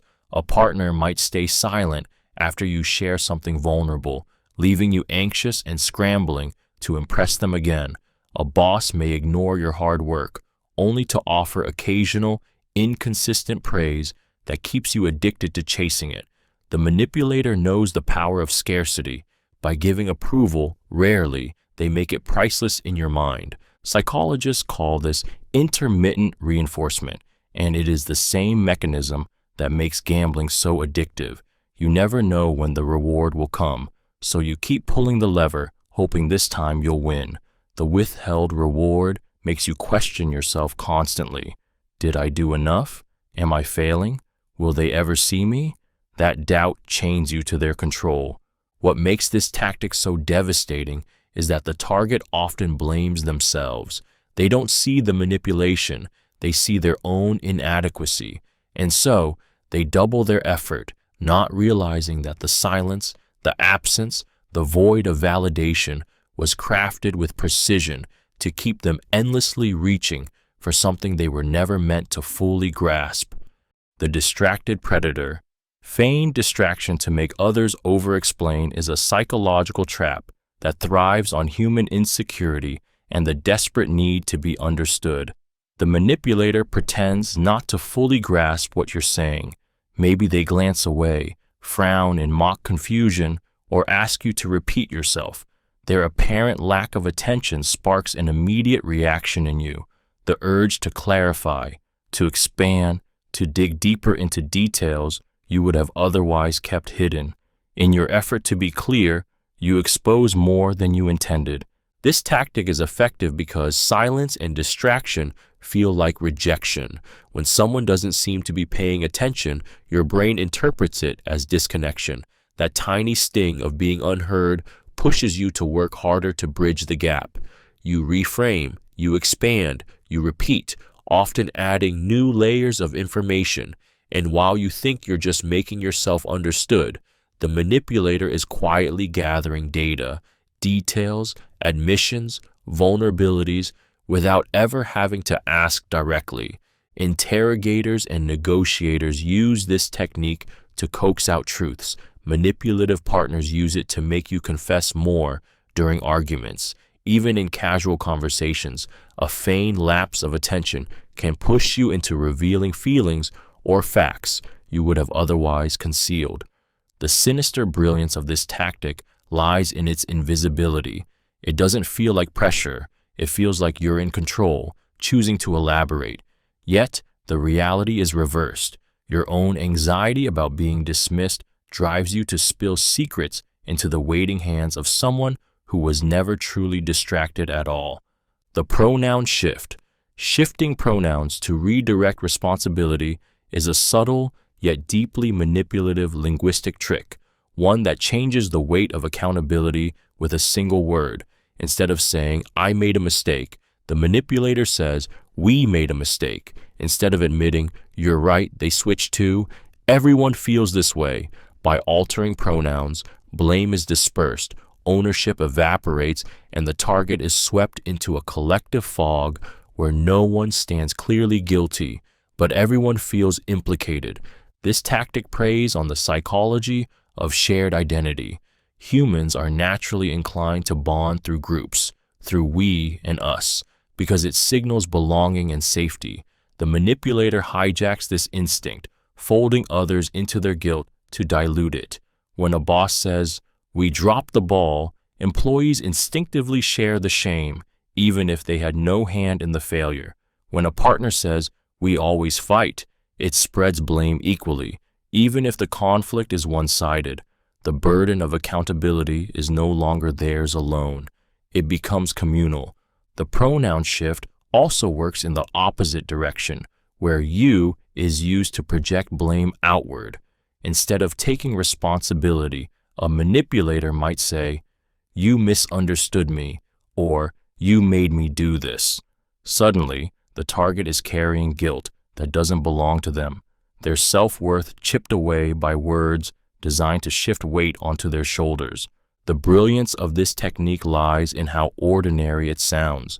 Pronouns are so natural in speech that the shift goes unnoticed, yet the emotional impact is profound. With a single word, responsibility vanishes, blame is reassigned, and the truth is rewritten in real time, all hidden in plain sight. The Halftruth Cage, giving incomplete information to control interpretation, is a manipulative tactic that thrives on omission rather than outright lies. Instead of fabricating falsehoods, the manipulator carefully chooses what not to say, handing you fragments of the truth while hiding the rest. These fragments become puzzle pieces you're forced to assemble, but because crucial parts are missing, the picture you create is distorted, and that distortion is exactly what they wanted you to believe. The sinister beauty of this technique lies in its plausibility. If questioned, the manipulator can protest, "I never lied, I told you what happened." And technically, they did. But what they didn't tell you, the missing context, the concealed motives, the unspoken details, shapes the story far more than the words they gave. You end up drawing conclusions that feel like your own, not realizing your interpretation has been carefully engineered. This tactic is everywhere. A partner mentioning they had dinner with a friend while leaving out who that friend was, a boss announcing budget cuts without revealing which departments will suffer, a politician sharing statistics without context. Each time, the listener fills in the blanks, unaware that those blanks were designed to be filled in a particular way. The half-truth cage is effective because the human mind craves completion. When we receive incomplete information, we instinctively finish the story ourselves, and in doing so, we become complicit in our own manipulation, clinging to a narrative that feels self-created, when in reality, it was the manipulator's design all along. It is not the lie that traps us, but the silence surrounding it. The shifting definition.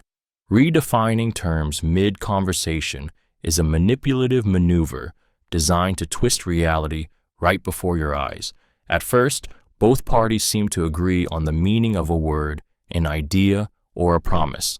But as soon as the pressure rises, the manipulator subtly alters the definition, moving the goalposts so that you are left confused, defensive, and powerless. What once felt like shared understanding suddenly becomes a battlefield of semantics, where the truth slips through your hands like smoke. This tactic thrives on subtlety. Imagine confronting someone about a lie, only for them to argue that it wasn't a lie, it was just a misinterpretation, or demanding commitment in a relationship, only to hear that commitment means different things to different people. By shifting the definitions midstream, they escape accountability while leaving you looking rigid, unreasonable, or even foolish for clinging to the original meaning. The psychological sting comes from disorientation. Conversations are built on trust in language. When that trust is broken, your mind races to catch up. You start questioning whether you misunderstood, whether you're overreacting, whether you're the one twisting words. That hesitation is exactly what the manipulator wants. While you struggle to make sense of the shifting ground, they gain control of the narrative. This technique shows up in politics, relationships, business. Anywhere accountability threatens power, the manipulator doesn't need to deny reality. They simply redefine it. And by the time you notice the sleight of hand, the argument is no longer about what they did. It's about what the words mean. The battlefield changes, and without realizing it, you've already lost. The flood of sorry, over-apologizing to mask a hidden agenda is one of the most deceptive psychological maneuvers because it cloaks manipulation in the appearance of humility. At first glance, it looks like weakness. Someone constantly saying, "I'm sorry," even for small or imagined mistakes. But beneath the flood of apologies lies a calculated performance designed to lower defenses, disarm suspicion, and soften resistance, all while hiding their true intent. When someone apologizes excessively, they create an aura of harmlessness. They appear non-threatening, even submissive, as though they lack the confidence or cunning to manipulate anyone. This makes people instinctively let their guard down. Who would suspect someone who's always saying sorry? Yet this is the trick. The manipulator uses those apologies as smoke, distracting from their real moves while quietly advancing their agenda. The brilliance of this tactic lies in how it plays on empathy and guilt. When someone over-apologizes, you feel compelled to reassure them, to comfort them, to say, "It's fine, don't worry." That role reversal shifts power. Suddenly, you're the one soothing them, and in doing so, you overlook what they're actually doing. They may be pushing boundaries, extracting favors, or deflecting blame, all hidden behind a mask of excessive contrition. Over time, the flood of sorry conditions you to accept their behavior without question. You forgive too quickly, dismiss red flags, and excuse patterns you would normally confront. And by the time you realize the apologies were never about remorse, but about control, you've already been entangled in a web spun from the most disarming word in the human language, sorry. The mass challenger. Playing devil's advocate selectively is a psychological tactic that hides manipulation beneath the disguise of objectivity. At first glance, it seems harmless, even admirable to question ideas, to offer the other side of an argument. But when used strategically, it becomes a weapon. The manipulator doesn't apply the skepticism evenly. They use it to challenge only the points that threaten their agenda, while conveniently overlooking flaws in the ideas they want to protect. To the target, it feels like a balanced debate. In truth, it's a rigged game. This method works because the human mind equates dissent with fairness. When someone claims to be just playing devil's advocate, we lower our guard, believing they're testing the strength of all perspectives. But when the criticism always flows in one direction, when the so-called advocacy consistently undermines your confidence while bolstering theirs, the imbalance becomes invisible but devastating. You feel cornered, doubting your own stance, while they maintain the air of impartial reason. In relationships, a partner might play devil's advocate whenever you express hurt, reframing your feelings as irrational while never challenging their own behavior. In workplaces, a colleague might use it to chip away at your ideas during meetings, while supporting their own suggestions unchallenged. The manipulator maintains the illusion of fairness, while steadily eroding your confidence. The mass challenger is dangerous because it feels intellectual, even protective, but underneath, it's a tool of control. By deciding which truths deserve scrutiny and which do not, the manipulator doesn't just shape the conversation, they reshape reality itself, all while pretending to be the voice of reason. The pregnant silence. Suggestive pauses to plant ideas is a manipulation that weaponizes the power of what isn't said. Instead of pushing words into your mind, the manipulator creates an opening, a silence heavy enough to demand your imagination step in and finish the thought. They speak, then stop, right at the edge of implication, leaving you to fill the gap. And the idea you generate, because it feels like yours, embeds itself far deeper than anything they could have told you directly. Imagine someone saying, "Of course, people who are truly loyal wouldn't," and then falling silent. Your brain scrambles to complete the sentence. Betray, lie, walk away. Whatever fills that void becomes the message, even though it was never spoken, or a partner sighing mid-sentence, "I just thought you'd care enough to," and letting the pause linger. The weight of the unsaid cuts sharper than any accusation. This technique is devastating because silence feels unnatural in conversation. The longer it stretches, the more uncomfortable you become, and the more desperate you are to resolve it. That desperation drives you to insert meaning, and in doing so, you trap yourself in their suggestion. Politicians use it in speeches, letting audiences supply the conclusion. Salespeople pause after describing a benefit, prompting you to imagine owning the product. Manipulators in relationships wield it like a knife, making you accuse yourself without them having to lift a finger. The pregnant silence is not emptiness, it is a void deliberately carved where your own thoughts are turned against you, and once you filled it, you can't escape the idea because it came from within. The spotlight trick, selective attention to inflate or diminish importance, is a manipulative tactic that warps perception by choosing what to illuminate and what to leave in the dark. The manipulator doesn't lie outright. They don't have to. They simply shine a blinding light on one detail while ignoring others, making the chosen fragment appear monumental, undeniable, or damning. At the same time, they starve critical truths of attention until they shrink into insignificance. It is psychological stagecraft, and you are the audience trapped in their theater. This technique thrives because human attention is finite. Whatever is highlighted feels more real, more urgent, more meaningful. A boss may harp endlessly on a single missed deadline while conveniently forgetting months of flawless performance. A partner may fixate on one careless comment while disregarding years of loyalty. By choosing what gets attention, they dictate what matters in your mind, bending your emotions and your sense of fairness. The brilliance and cruelty of the spotlight trick lies in its subtlety. The manipulator never has to distort facts, they only distort focus. You begin defending yourself against the magnified flaw, while the bigger picture, the truth that could free you, is drowned in silence. Worse, you may even internalize their framing, believing that the small thing really does outweigh the whole. Selective attention is not about truth, it is about control.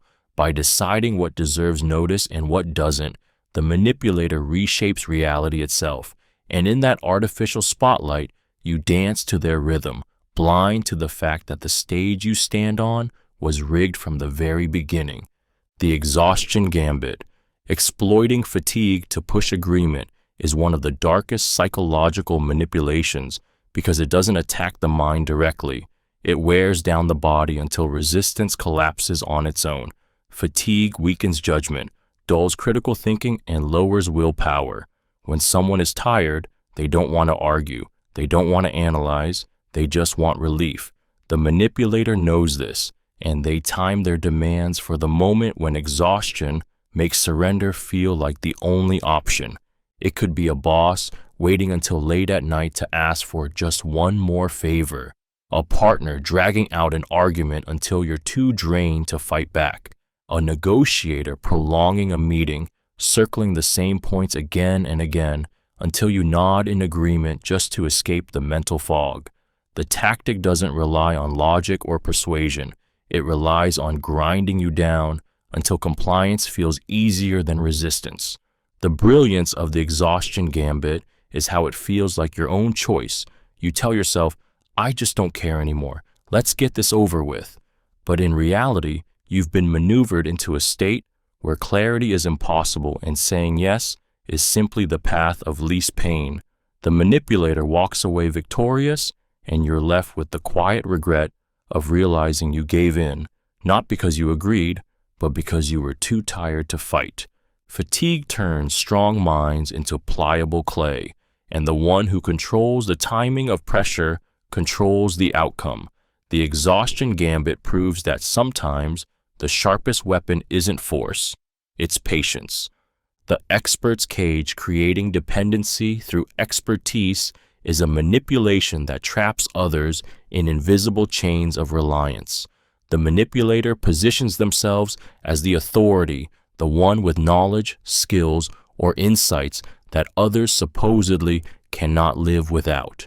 They speak with certainty, use complex language, and drip feed information just enough to keep others leaning on them. Over time, the victim begins to believe they are incapable of making decisions, solving problems, or even understanding the world without the expert's guidance. This tactic works because humans are conditioned to defer to authority figures. From childhood, We trust teachers, doctors, and leaders to show us the way. A manipulator hijacks that trust, not by earning it, but by manufacturing it. They exaggerate their competence, highlight your ignorance, and frame themselves as the indispensable bridge between you and disaster. The more you rely on them, the weaker your own confidence grows until independence feels impossible. In relationships, this appears when one partner insists only they know how to handle finances, social situations, or even emotions, gradually stripping the other of autonomy. In workplaces, it manifests in bosses or colleagues who hoard knowledge, ensuring everyone must come to them for answers. In broader society, it's seen in leaders or gurus who present themselves as the sole keepers of truth. The expert's cage is sinister because it doesn't feel like a prison at first. It feels like protection. You think you're being guided, cared for, saved from mistakes, but with each reliance, the bars tighten and freedom fades. The manipulator doesn't need chains or threats. They bind you with your own belief that you cannot survive without them. The manufactured deadline.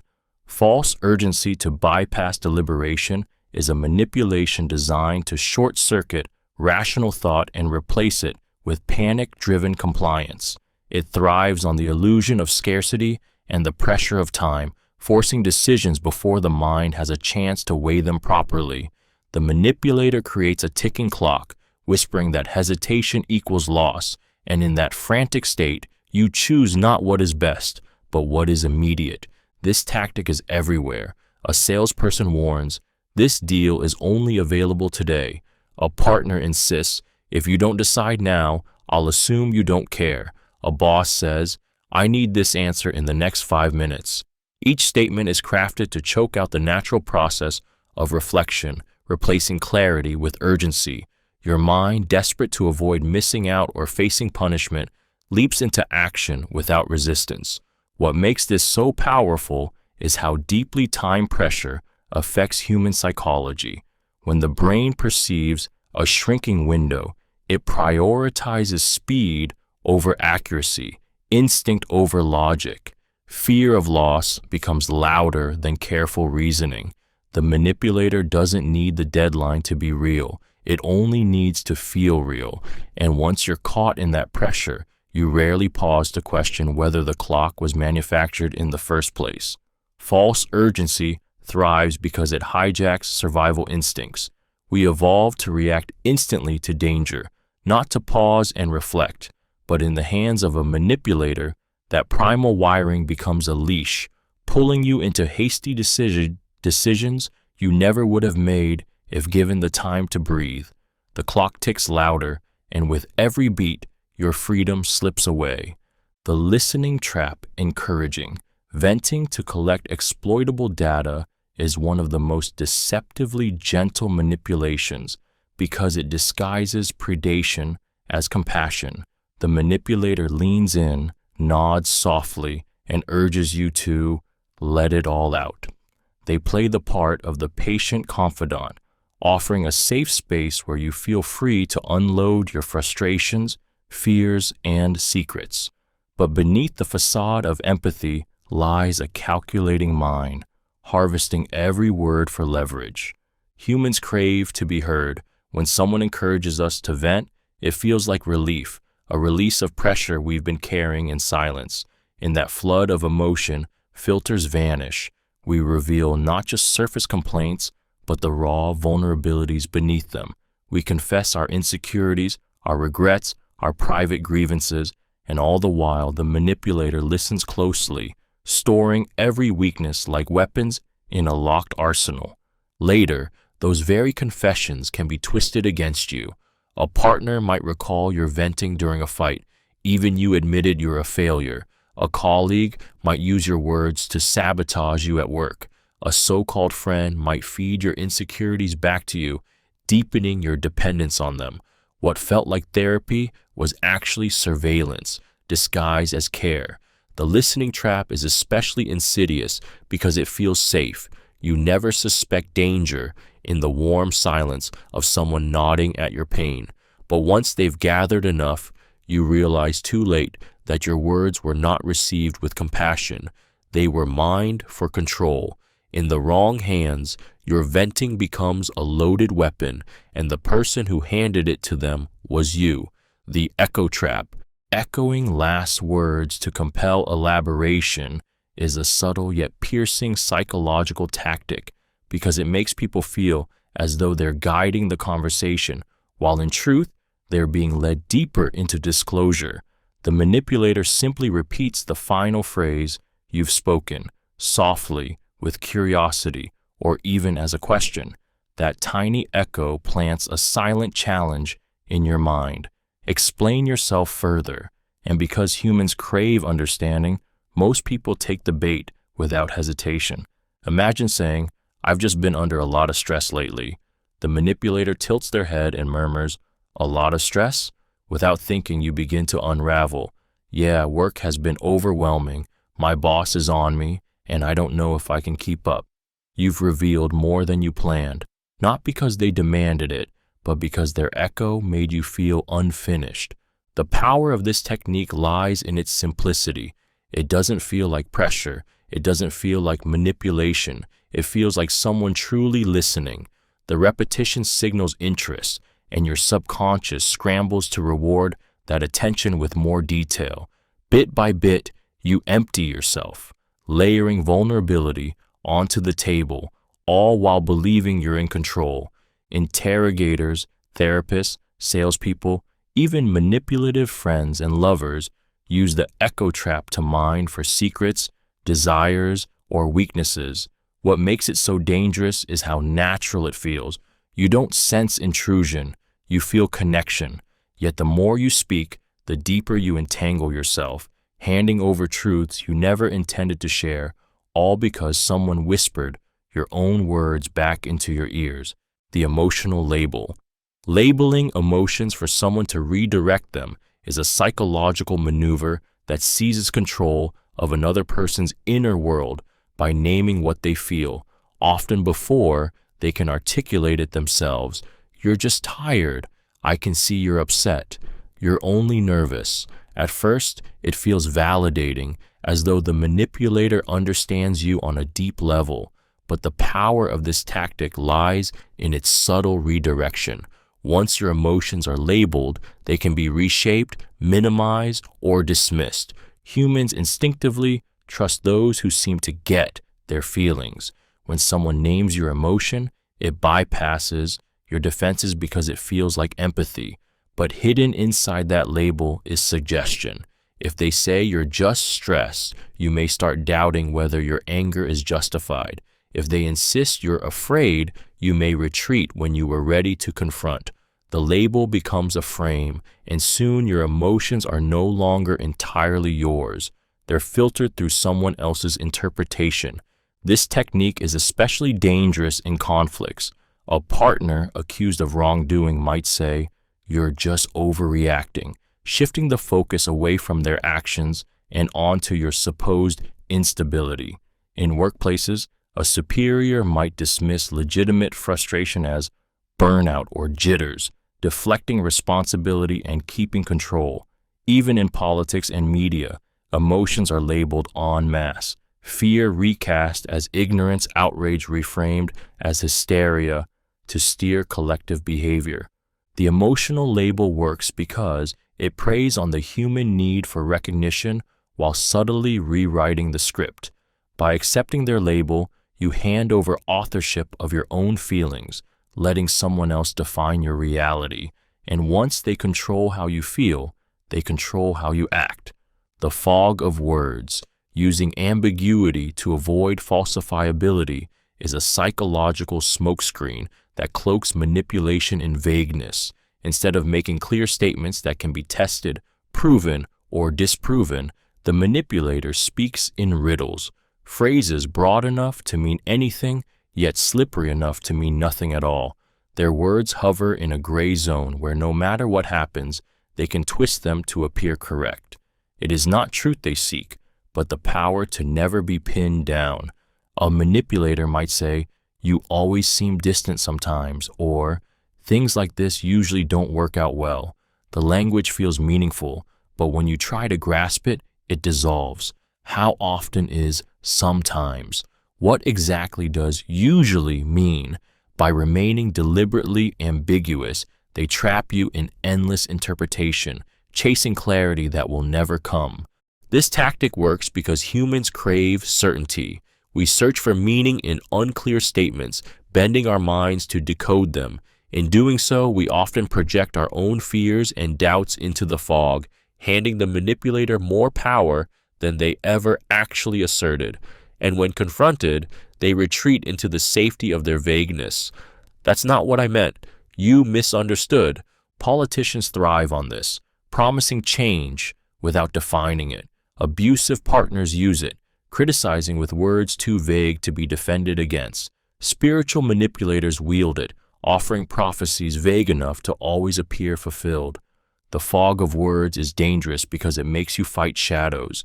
You cannot prove them wrong because there is nothing solid to hold, and in that endless uncertainty, their power grows while your confidence dissolves.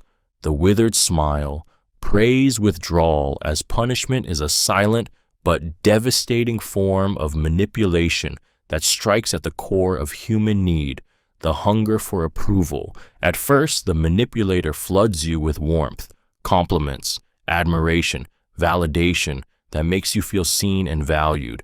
You bask in it, grow accustomed to it, and begin to crave it like sunlight.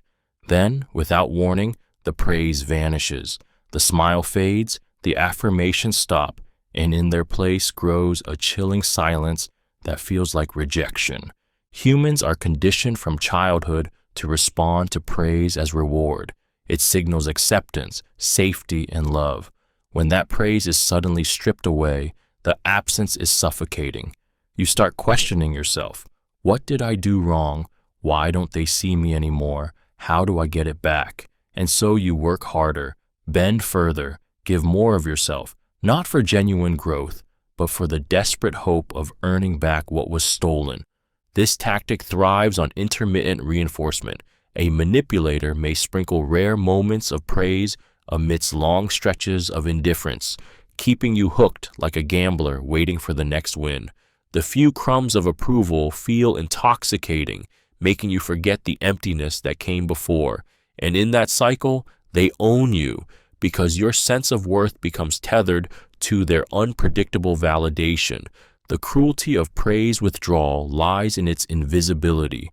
There are no harsh words, no direct attacks, only the void where warmth used to be.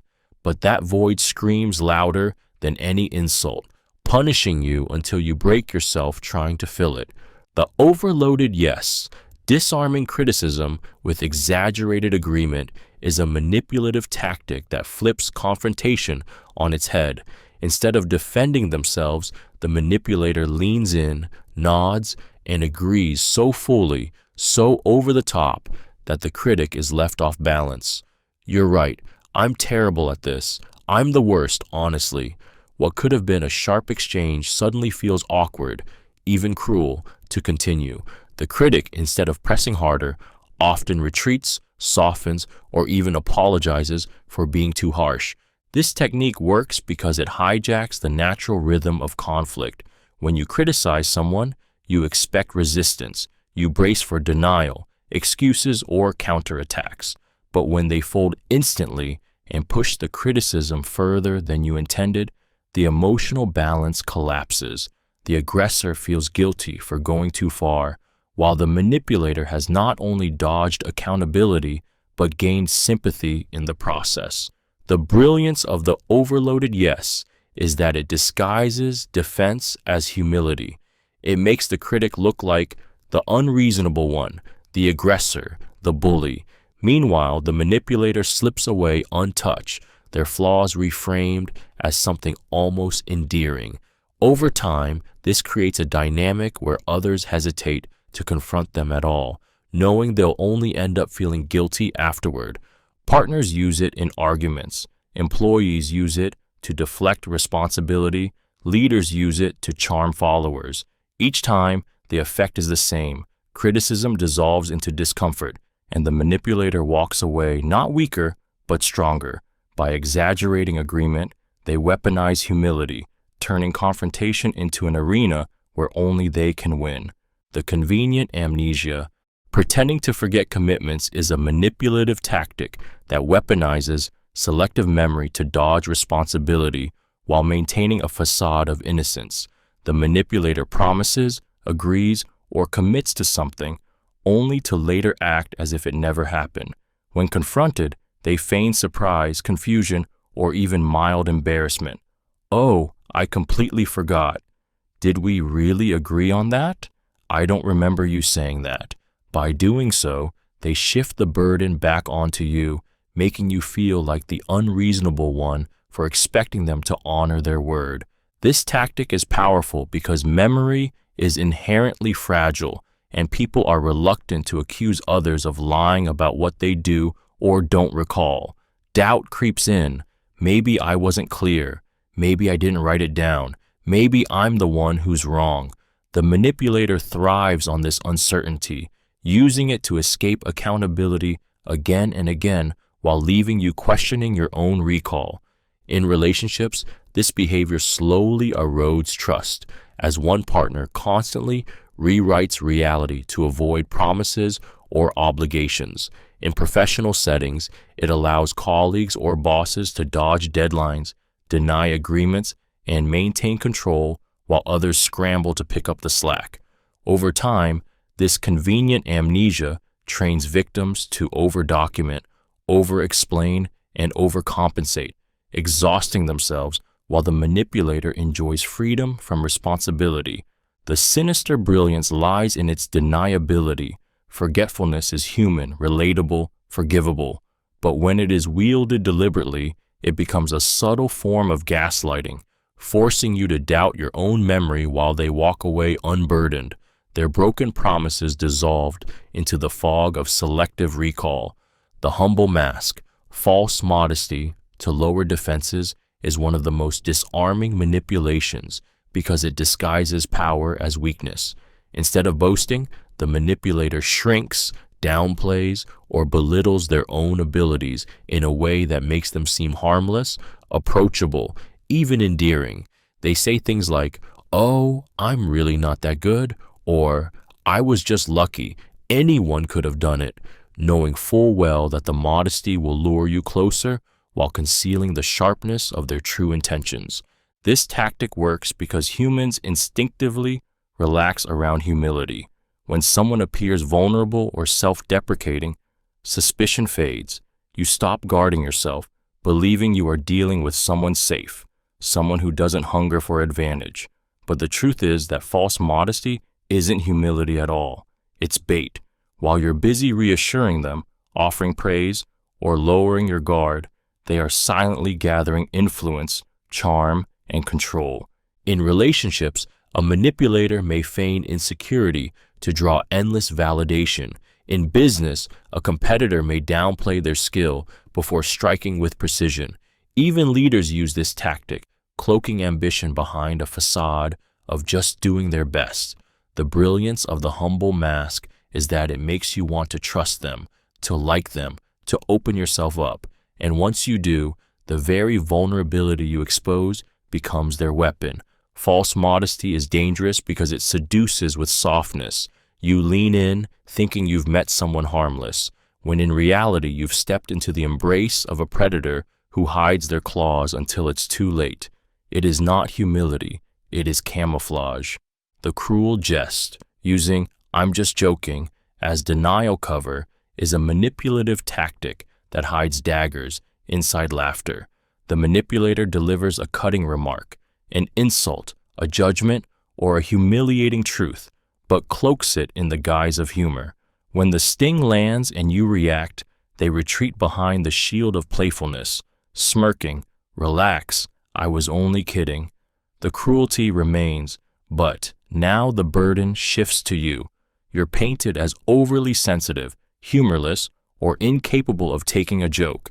This tactic thrives because it operates in the gray space between sincerity and mockery. On the surface, it looks harmless, even playful, but beneath the mask, it allows manipulators to express hostility, control, or criticism without accountability. The words sink deep into the target, sowing doubt and shame, while the speaker remains untouchable, protected by the pretense of comedy. In relationships, this is used to undermine confidence. You'd be attractive if you lost some weight. Just kidding. In workplaces, it disguises disrespect. You're really bad at this. Ha, just joking. Each time, the victim is cornered into silence, unsure whether to confront or laugh along.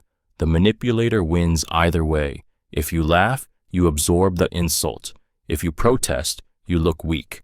The cruelty of the cruel jest is that it corrodes trust. You begin to wonder if every laugh hides a blade, if every smile conceals venom. Over time, you may even start doubting your own right to feel hurt. And that's exactly the trap. The joke was never meant to amuse. It was meant to wound, while making you apologize for bleeding. The questioning blade, planting doubt with rhetorical questions, is a manipulative tactic that slices through certainty without ever making a direct accusation. Instead of arguing, the manipulator drops a question into the conversation, seemingly innocent yet dripping with implication. Are you sure that's what happened? Do you really think they meant it that way? Isn't it strange how that keeps happening? These questions don't seek answers. They exist to burrow into the mind, unraveling confidence from the inside out.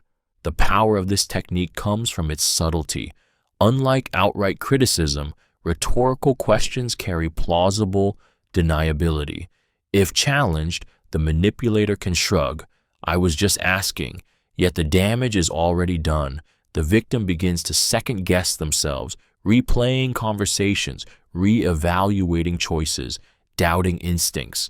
The manipulator doesn't have to prove anything. They let the victim's own mind do the tearing down. This tactic thrives in relationships, workplaces, and politics alike. A partner might whisper, "If they really cared, wouldn't they call more?" A boss might say, "Do you honestly believe you're ready for that project?"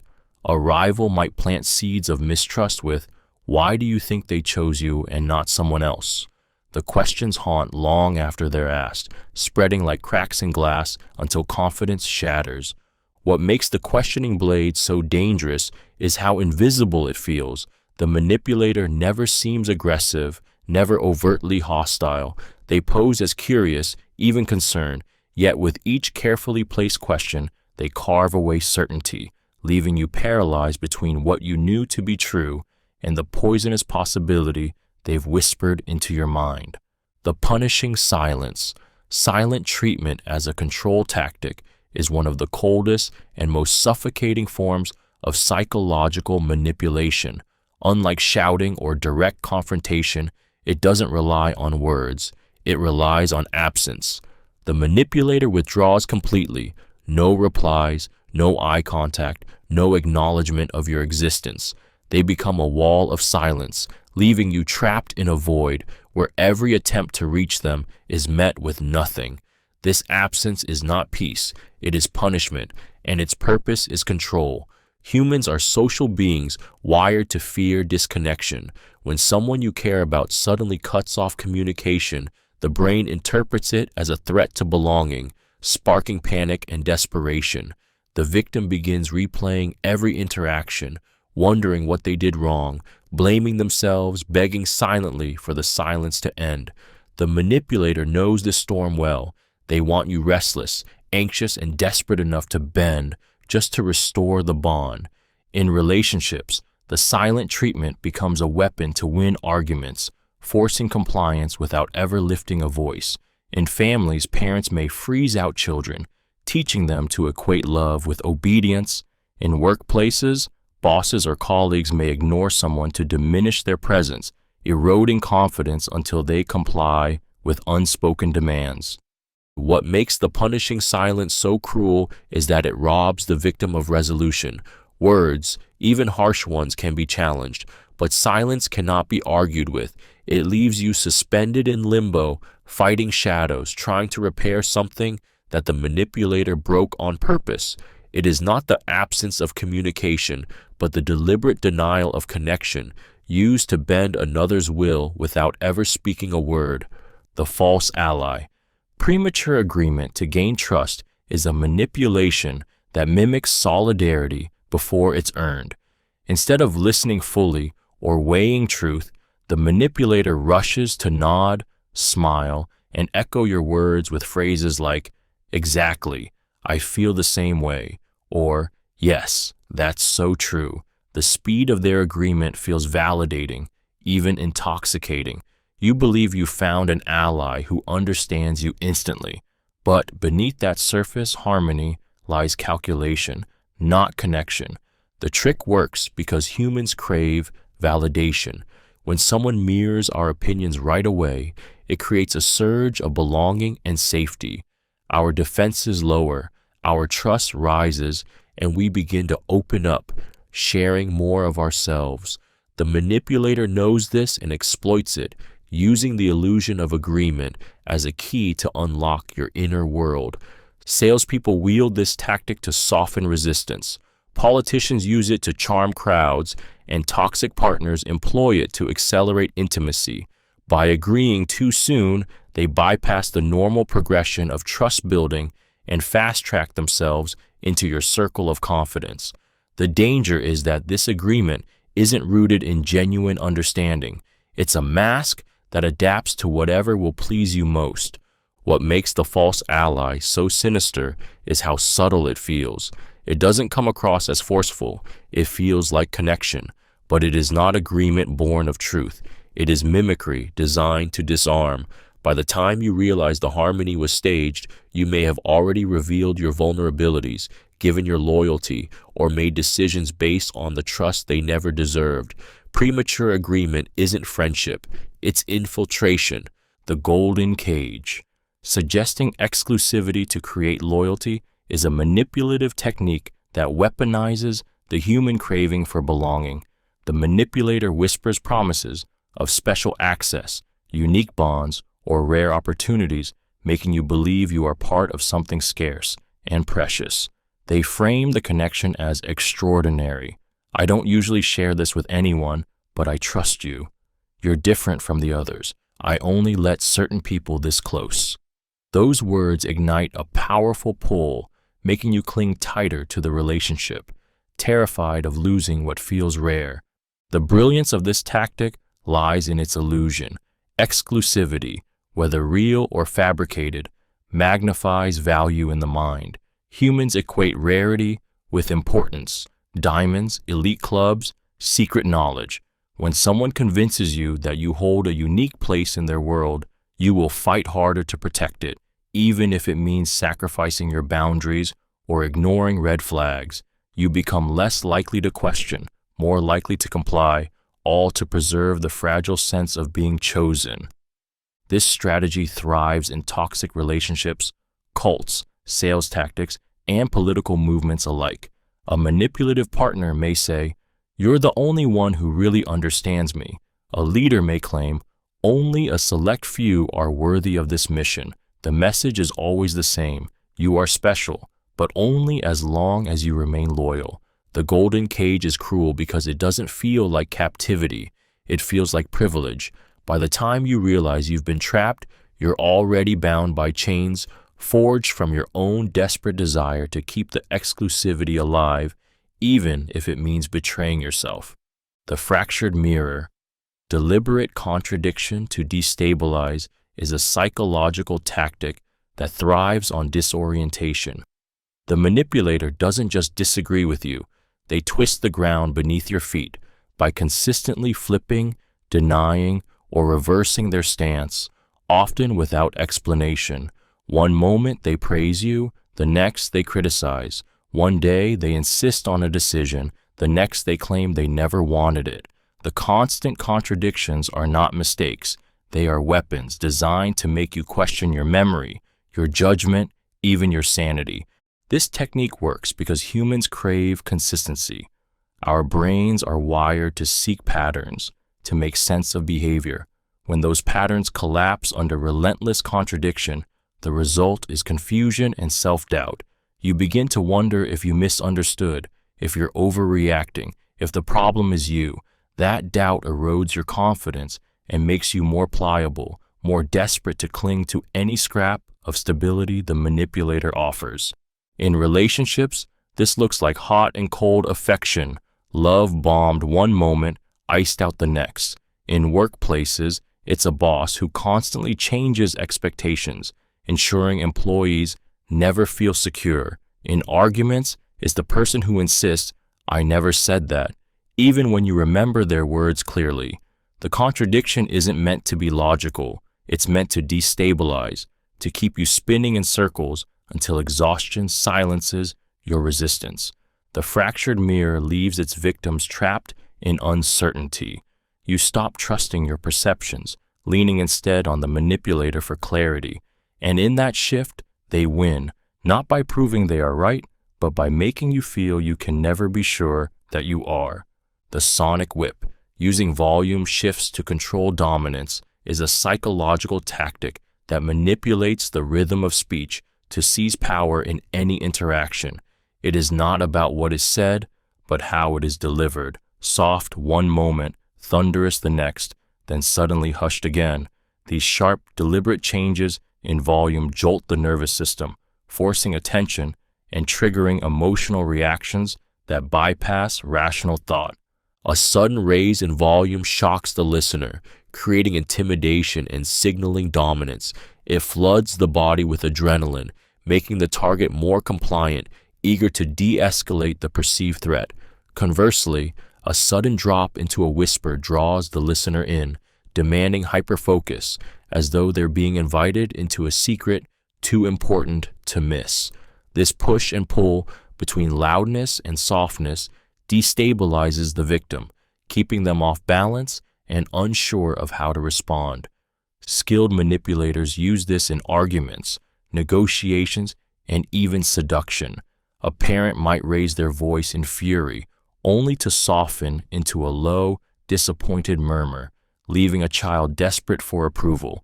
A boss may thunder directives in a meeting, then lower their tone so only the chosen few can hear the next critical instruction, creating an illusion of hierarchy. A partner may oscillate between shouting and whispering in the same argument, keeping the other emotionally dizzy and easier to control. The sonic whip works because volume is primal. Long before words, humans reacted to sound as signals of danger or safety. Manipulators hijack this instinct, using volume shifts to dominate without ever needing logic. Each rise and fall becomes a leash, jerking attention, commanding submission, and branding their voice as the one that must be obeyed. The power seat, controlling seating arrangements for influence, is a subtle yet profoundly manipulative technique that exploits the invisible language of space and positioning. Most people think where they sit is casual, meaningless, but the manipulator knows better. By choosing or assigning seats, they silently shape hierarchy, power dynamics, and the flow of conversation before a single word is spoken. Imagine a negotiation where one party insists on sitting with their back to the window, while the other is forced to squint against glaring sunlight, or a dinner where the manipulator positions themselves at the head of the table, commanding presence, while isolating someone in a corner seat far from the group. Even the choice to sit directly beside you instead of across can alter the psychological tone, from confrontation to intimacy, from challenge to collusion. This tactic works because humans unconsciously read power from space. Elevated seats, central positions, and commanding vantage points signal dominance. Meanwhile, being placed lower, off to the side, or physically constrained signals submission. The manipulator exploits these instincts to gain an advantage without ever raising their voice. Leaders use it in boardrooms, hosts use it at social gatherings, interrogators use it in rooms designed to corner suspects. A toxic partner may even dictate where you sit in public, subtly reinforcing control. The brilliance of the power seat is its invisibility.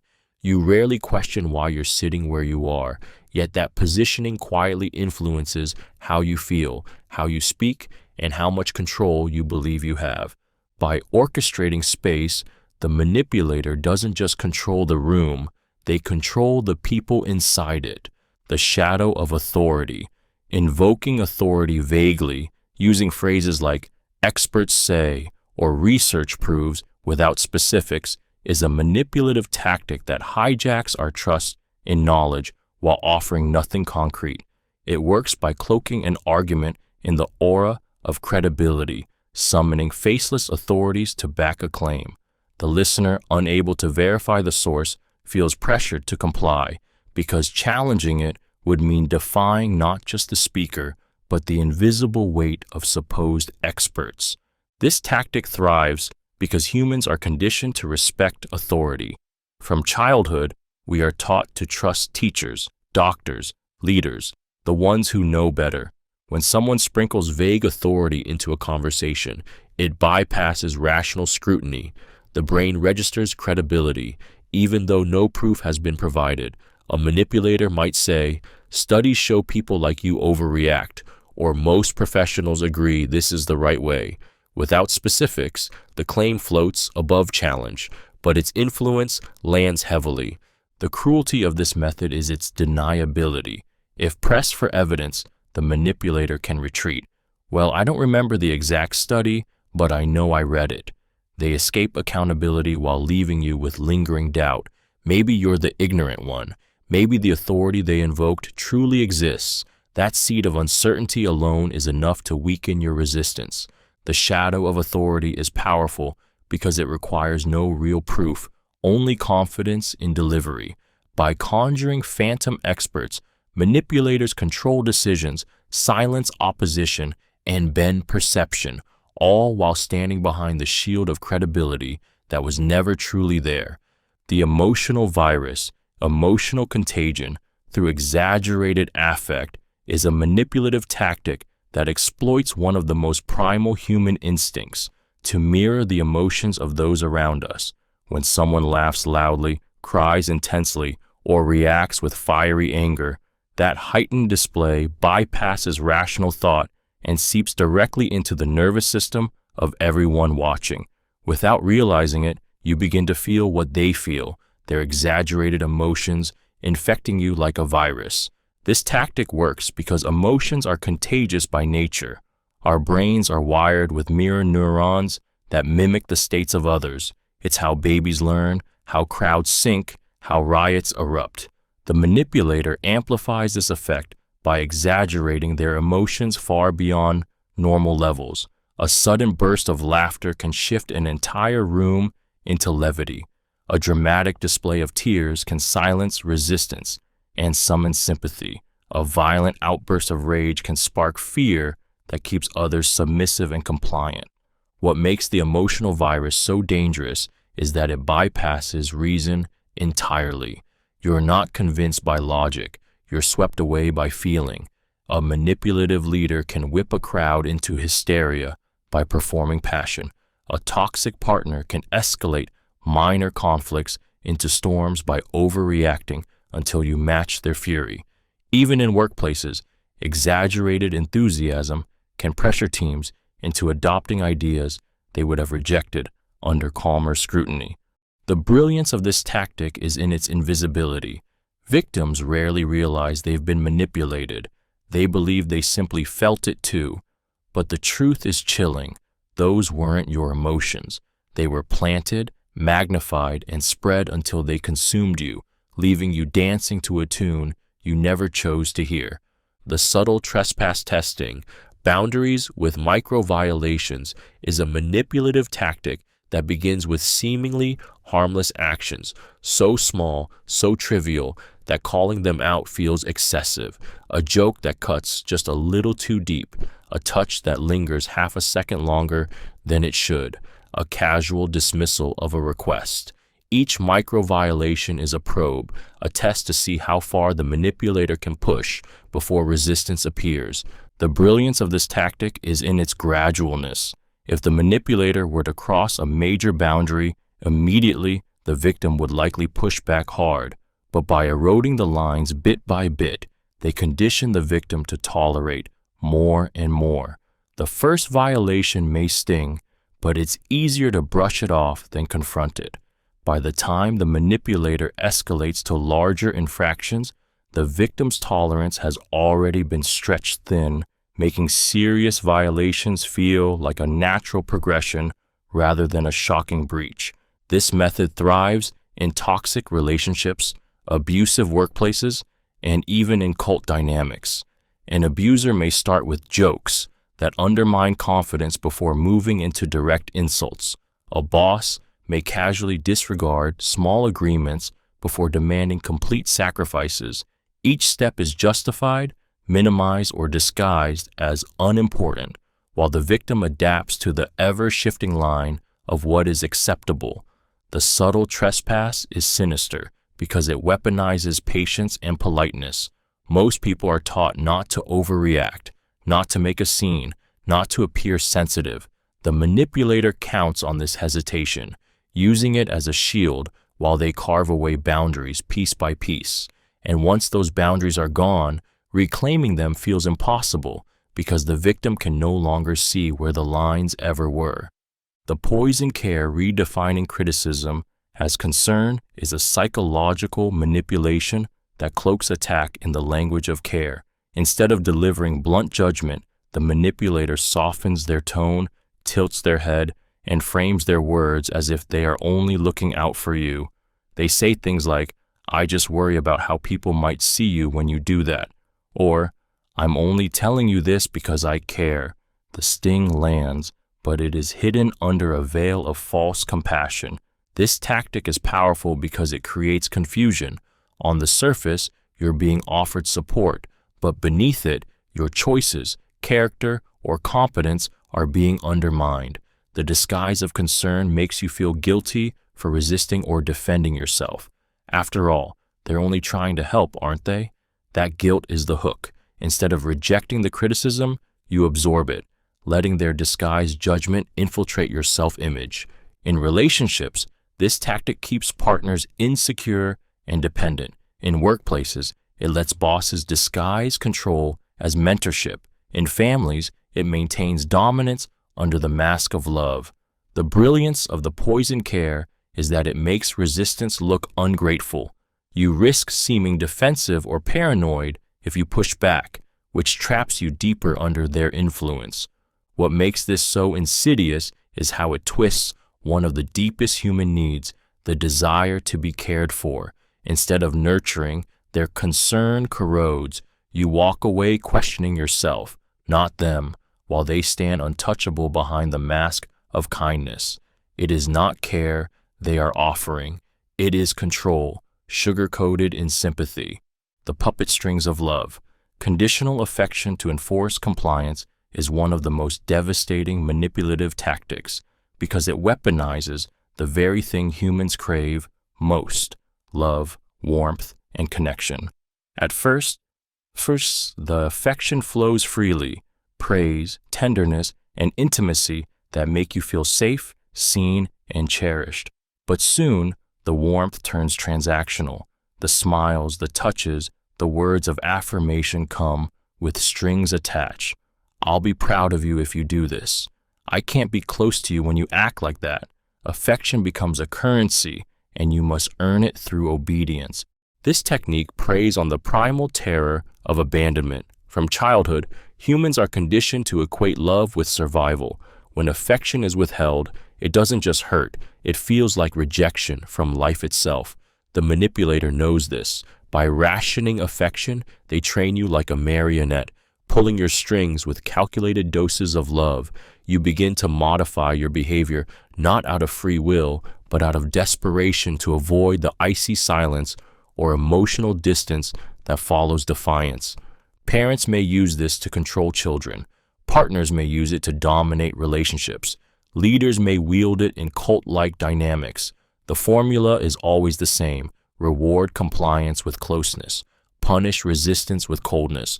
Over time, you lose the ability to distinguish genuine love from manipulation because the affection feels so intoxicating when it finally returns. The cruelty of conditional affection is that it doesn't just control behavior, it rewires identity. You start believing your worth is measured by your compliance, that love itself must be earned through submission. And once that belief takes root, the manipulator doesn't just own your actions, they own your heart. The helpful chains, recasting manipulation as help, is one of the most insidious tactics because it disguises control as care. The manipulator doesn't bark orders or demand compliance. They lean in with a sympathetic smile, offering guidance, advice, or support that seems nurturing on the surface.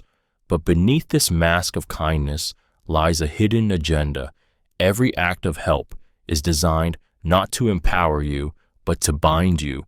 It begins with phrases like, "I'm just trying to help you," or "Trust me, I know what's best for you."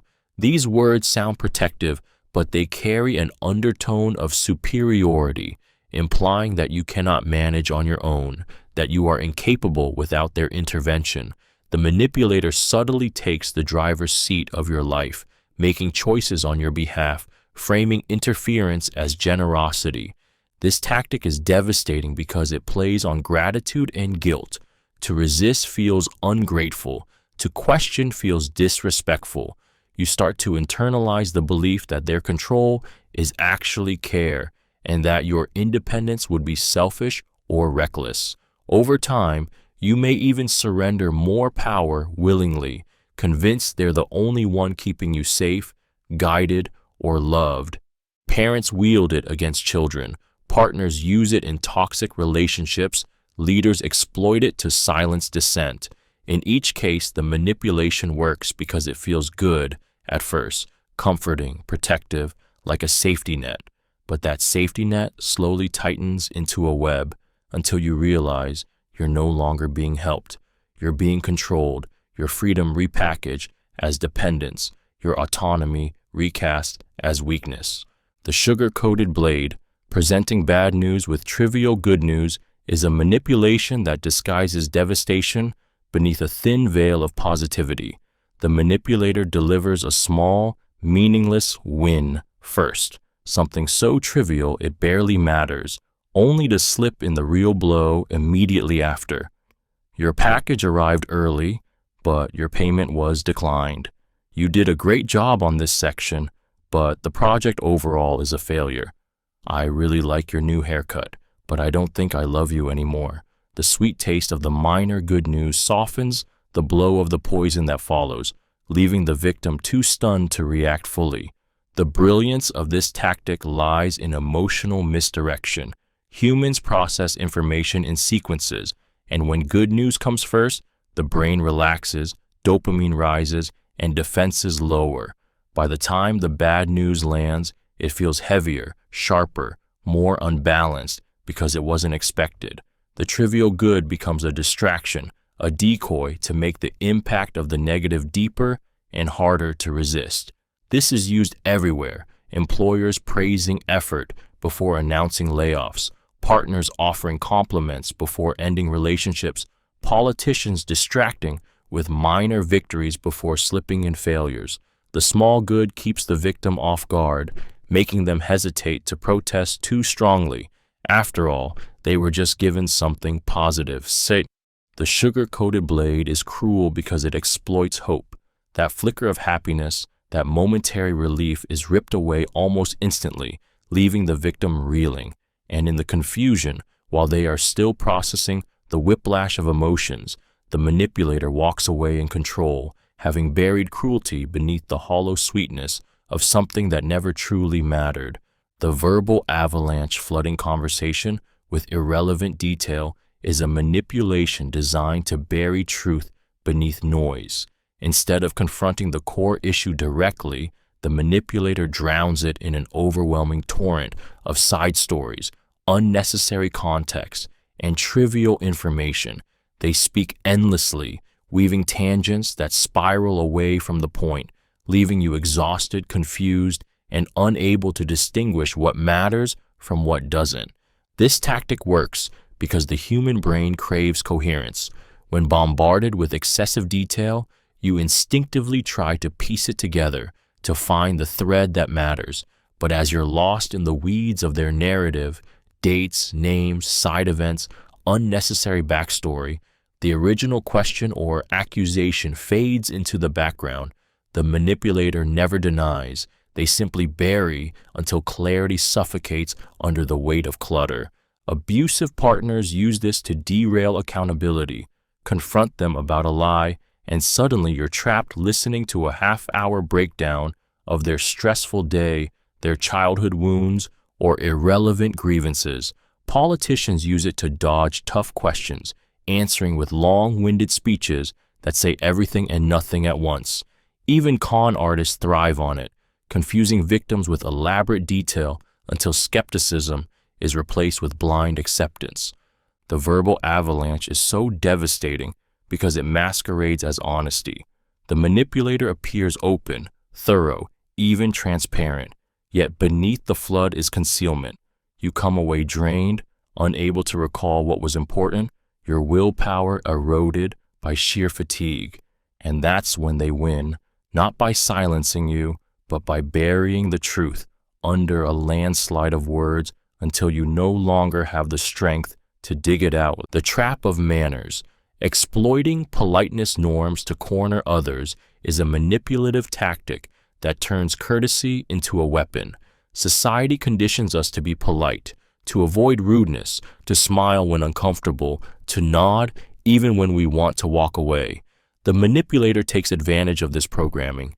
They push too close, overstep boundaries, or make unreasonable demands, all while knowing you are trapped by the fear of seeming impolite if you resist. It begins subtly. Someone cuts in line but smiles disarmingly, making it hard for you to object without looking aggressive. A colleague piles extra tasks on your desk with a sweet tone, forcing you to either comply or risk being labeled difficult. A stranger asks invasive questions with a friendly grin, banking on the fact that you'll answer rather than break social decorum by refusing. In each case, they rely on your instinct to keep the peace, twisting civility into compliance. The brilliance of this tactic is its invisibility. If you push back, you risk looking rude, dramatic, or overreactive. The manipulator doesn't have to force you. They let society's unspoken rules do the heavy lifting. And as you squirm in silence, you feel the gnawing conflict between self-protection and social expectation. Too often, politeness wins, and you surrender pieces of your time, energy, or dignity just to avoid appearing impolite. The trap of manners is cruel because it makes victims complicit in their own exploitation. You bite your tongue, you smile through discomfort, you comply, not because you want to, but because you've been cornered by the invisible chains of etiquette, and the manipulator walks away victorious, cloaked in the very courtesy they just betrayed. The hidden parable. Suggestive storytelling with implied morals is a manipulative tactic that sneaks past defenses by cloaking persuasion in narrative. Instead of arguing directly, the manipulator tells a story, seemingly casual, perhaps even entertaining, but buried within it is a moral, an unspoken lesson designed to guide your thoughts and shape your decisions. The brilliance is that you don't feel pressured, you feel enlightened, as though you reached the conclusion on your own. Imagine someone saying, "I once knew a guy who didn't listen to advice and ended up losing everything." They never tell you outright what to do, yet the implication is razor sharp. Listen to me, or you'll meet the same fate. Or a partner who recalls, "My friend ignored their relationship problems until it was too late." Suddenly, you feel the weight of expectation pressing down, not from their demand, but from the haunting echo of the story. Humans are wired to respond to stories. From childhood fables to cultural myths, narratives shape our values and beliefs. Manipulators exploit this by wrapping their agenda inside anecdotes. The listener lowers their guard, absorbed in the imagery, and the lesson slips straight into the subconscious. Unlike direct persuasion, stories bypass resistance because they don't feel like arguments, they feel like wisdom. The hidden parable is especially dangerous because it disguises control as insight. You don't realize you're being steered. You think you've drawn your own conclusion, and in that illusion of independence, The manipulator's moral becomes your own belief, woven seamlessly into your choices without you ever questioning where it came from. The flood of praise, over-validating to encourage disclosure, is a manipulative technique that drowns someone in excessive approval to coax out their secrets, weaknesses, and vulnerabilities. Unlike genuine affirmation, which feels steady and measured, over-validation comes as an overwhelming wave of flattery. "That's brilliant! You're so amazing for sharing this. I've never met anyone as honest and insightful as you." The praise is laid on so thick that it feels unnatural, but in the moment it seduces the target into lowering their guard, craving more of the intoxicating approval. The psychology here is simple yet devastating. Humans are wired to seek validation, and when it comes in abundance, it acts like a drug. The manipulator creates an atmosphere where the victim feels celebrated for opening up, rewarded for their honesty. With each disclosure, more praise follows, conditioning them like Pavlov's bell. Soon, the victim isn't just sharing, they're oversharing, revealing sensitive truths they would normally guard fiercely. This tactic thrives in vulnerable moments. A manipulator might gush over how brave someone is for talking about their struggles, encouraging them to reveal even deeper pains. In dating, over-validation appears as intoxicating admiration, making the target spill personal details in the rush of being seen. In business, it can be disguised as exaggerated respect for transparency, coaxing colleagues into revealing strategies, insecurities, or mistakes. The flood of praise is dangerous because it feels so good. It makes the victim mistake manipulation for intimacy, mistaking over-the-top flattery for genuine connection. But once the secrets are out, once the vulnerabilities are exposed, the manipulator doesn't need the praise anymore. They already have what they came for, truths that can be used as weapons later. The Helpless Act. Feigned helplessness to extract effort is a psychological ploy that turns weakness into a weapon. The manipulator pretends they cannot handle a task, a responsibility, or even an emotion, presenting themselves as incapable, overwhelmed, or lost. Their voice softens, their body slumps, their words drip with resignation. "I just don't know how to do this. I'm so bad at it." And before you know it, you step in, taking on their burden, doing their work, solving their problems, because watching them struggle feels unbearable. This tactic works because humans are wired for empathy. Seeing someone in distress triggers the urge to help, to rescue, to restore balance. But here, the distress is manufactured. The manipulator knows that by playing small, others will grow big for them. They avoid responsibility, conserve energy, and quietly reap the rewards of your labor, while you convince yourself you're being kind or supportive. In relationships, feigned helplessness is used to dodge accountability. A partner might claim, "I'm just not good at remembering things," to excuse repeated mistakes. At work, a colleague may pretend they don't understand a process so that you'll handle it instead. Even children use it instinctively, realizing that if they whine long enough, someone else will tie their shoes or clean their mess. The Helpless Act is dangerous because it conditions you. Each time you rescue them, you reinforce the dynamic. They remain weak, you become their caretaker, and over time, you're drained, burdened, and resentful, while they thrive in the comfort of never having to grow. Their helplessness was never real. It was bait, designed to make you carry the weight they never intended to lift. The Deaf Manipulator. Pretending not to hear until an answer shifts is a sly psychological tactic that weaponizes patience and repetition. It works like this. You give an answer, firm and clear, but the manipulator tilts their head, squints, or acts distracted, forcing you to repeat yourself. The first time, your voice is steady. The second time, irritation creeps in. By the third or fourth, your tone softens, your words change, your certainty crumbles. Without realizing it, you've drifted away from your original stance, reshaping your response into something more pliable. something closer to what they want. This technique thrives on human discomfort with redundancy. We hate repeating ourselves because it feels like failure, like our communication wasn't good enough. So we adjust. We simplify, reframe, or soften our statements just to get through to the listener. The manipulator knows this and uses feigned deafness as a lever, grinding down your conviction until your message is diluted. Parents sometimes wield it with children, forcing them to backtrack on demands. Partners may use it to dodge accountability, waiting until your frustration waters down your accusation. In negotiations, it's a ruthless tool. Ignore the first firm offer until the other side nervously lowers their terms, believing they weren't clear enough the first time. The cruelty of this trick lies in its subtlety. The manipulator never says no, never argues, never directly resists. They simply act as though your words don't exist, and eventually, exhausted by the silence, you change them yourself, delivering not the truth you meant, but the compliance they engineered.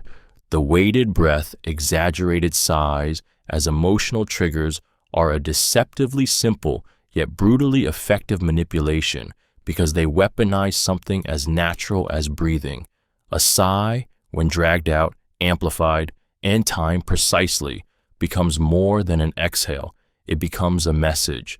It signals disappointment, frustration, sadness, or silent blame without the manipulator having to speak a single word. And that silence forces the target to fill in the blanks, often with guilt, fear, or a desperate need to make things right. The brilliance of this tactic lies in its ambiguity. Unlike words, which can be challenged, a sigh is unassailable. If confronted, the manipulator can deflect with ease. I didn't say anything, I just sighed. But by then, the damage is already done. The sigh has seeped into your mind, making you wonder what you did wrong, why they're upset, or how you can fix it.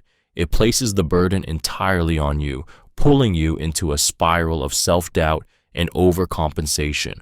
In relationships, exaggerated sighs often appear in arguments, used to escalate tension without a single accusation. In workplaces, leaders sigh to express silent disapproval, pushing employees to scramble for approval. Even parents wield this against children, communicating crushing disappointment without needing to raise their voice. What makes the weighted breath so dangerous is how primal it feels. Sighs are tied to emotional release, and when exaggerated, they infect the listener's emotions like smoke filling a room. The victim bends, apologizes, or submits, not because of words, but because of the heavy silence that follows a single, pointed exhale. The illusion of unity, using we language to imply shared interest, is a subtle but powerful manipulation that forges false alliances with nothing more than a pronoun. Instead of saying, I want this or you should do this, the manipulator frames it as, we both know this is best. We need to handle this together. We don't want to cause problems. With one small shift, personal desires are dressed up as collective goals, and the victim is swept into an illusion of unity that may not exist at all. Humans are tribal by nature. We crave belonging. We seek connection. We feel safer in groups. The word we hijacks this instinct, activating a sense of loyalty and shared destiny. The manipulator knows that if they can make you feel like you're on the same team, you're far more likely to comply, even when the benefits tilt entirely in their favor. Suddenly, refusing isn't just saying no to them. It feels like betraying the group, betraying us. This tactic thrives in relationships where partners manipulate decisions by framing them as mutual when they are actually one-sided. It dominates workplaces where managers say, we need to sacrifice, while the burden falls on employees. It shapes politics and marketing, where leaders and brands invoke, we the people, or we're all in this together, to gain compliance while pursuing their own agendas. The illusion of unity works because it taps into our deepest fear, isolation. By wrapping manipulation in the warmth of togetherness, the manipulator disguises control as camaraderie, and the victim, desperate to belong, may follow blindly, never realizing that the we was never real, only a mask for me. The clock dominance. Strategic lateness to assert control is a psychological tactic that transforms time into a weapon. On the surface, it may look like disorganization, traffic, or forgetfulness, but in reality, arriving late, consistently, deliberately, signals one chilling message: my time matters more than yours. Every minute you wait is a silent reminder of who holds the power in the dynamic. This works because time is one of the most precious resources we have. When someone keeps you waiting, they are forcing you into passivity. You sit, you check your phone, you fidget, all while anticipating their arrival. By the time they finally show up, the balance of control has already shifted. You are grateful they're there at all, eager to get started, and often too drained or polite to confront the disrespect.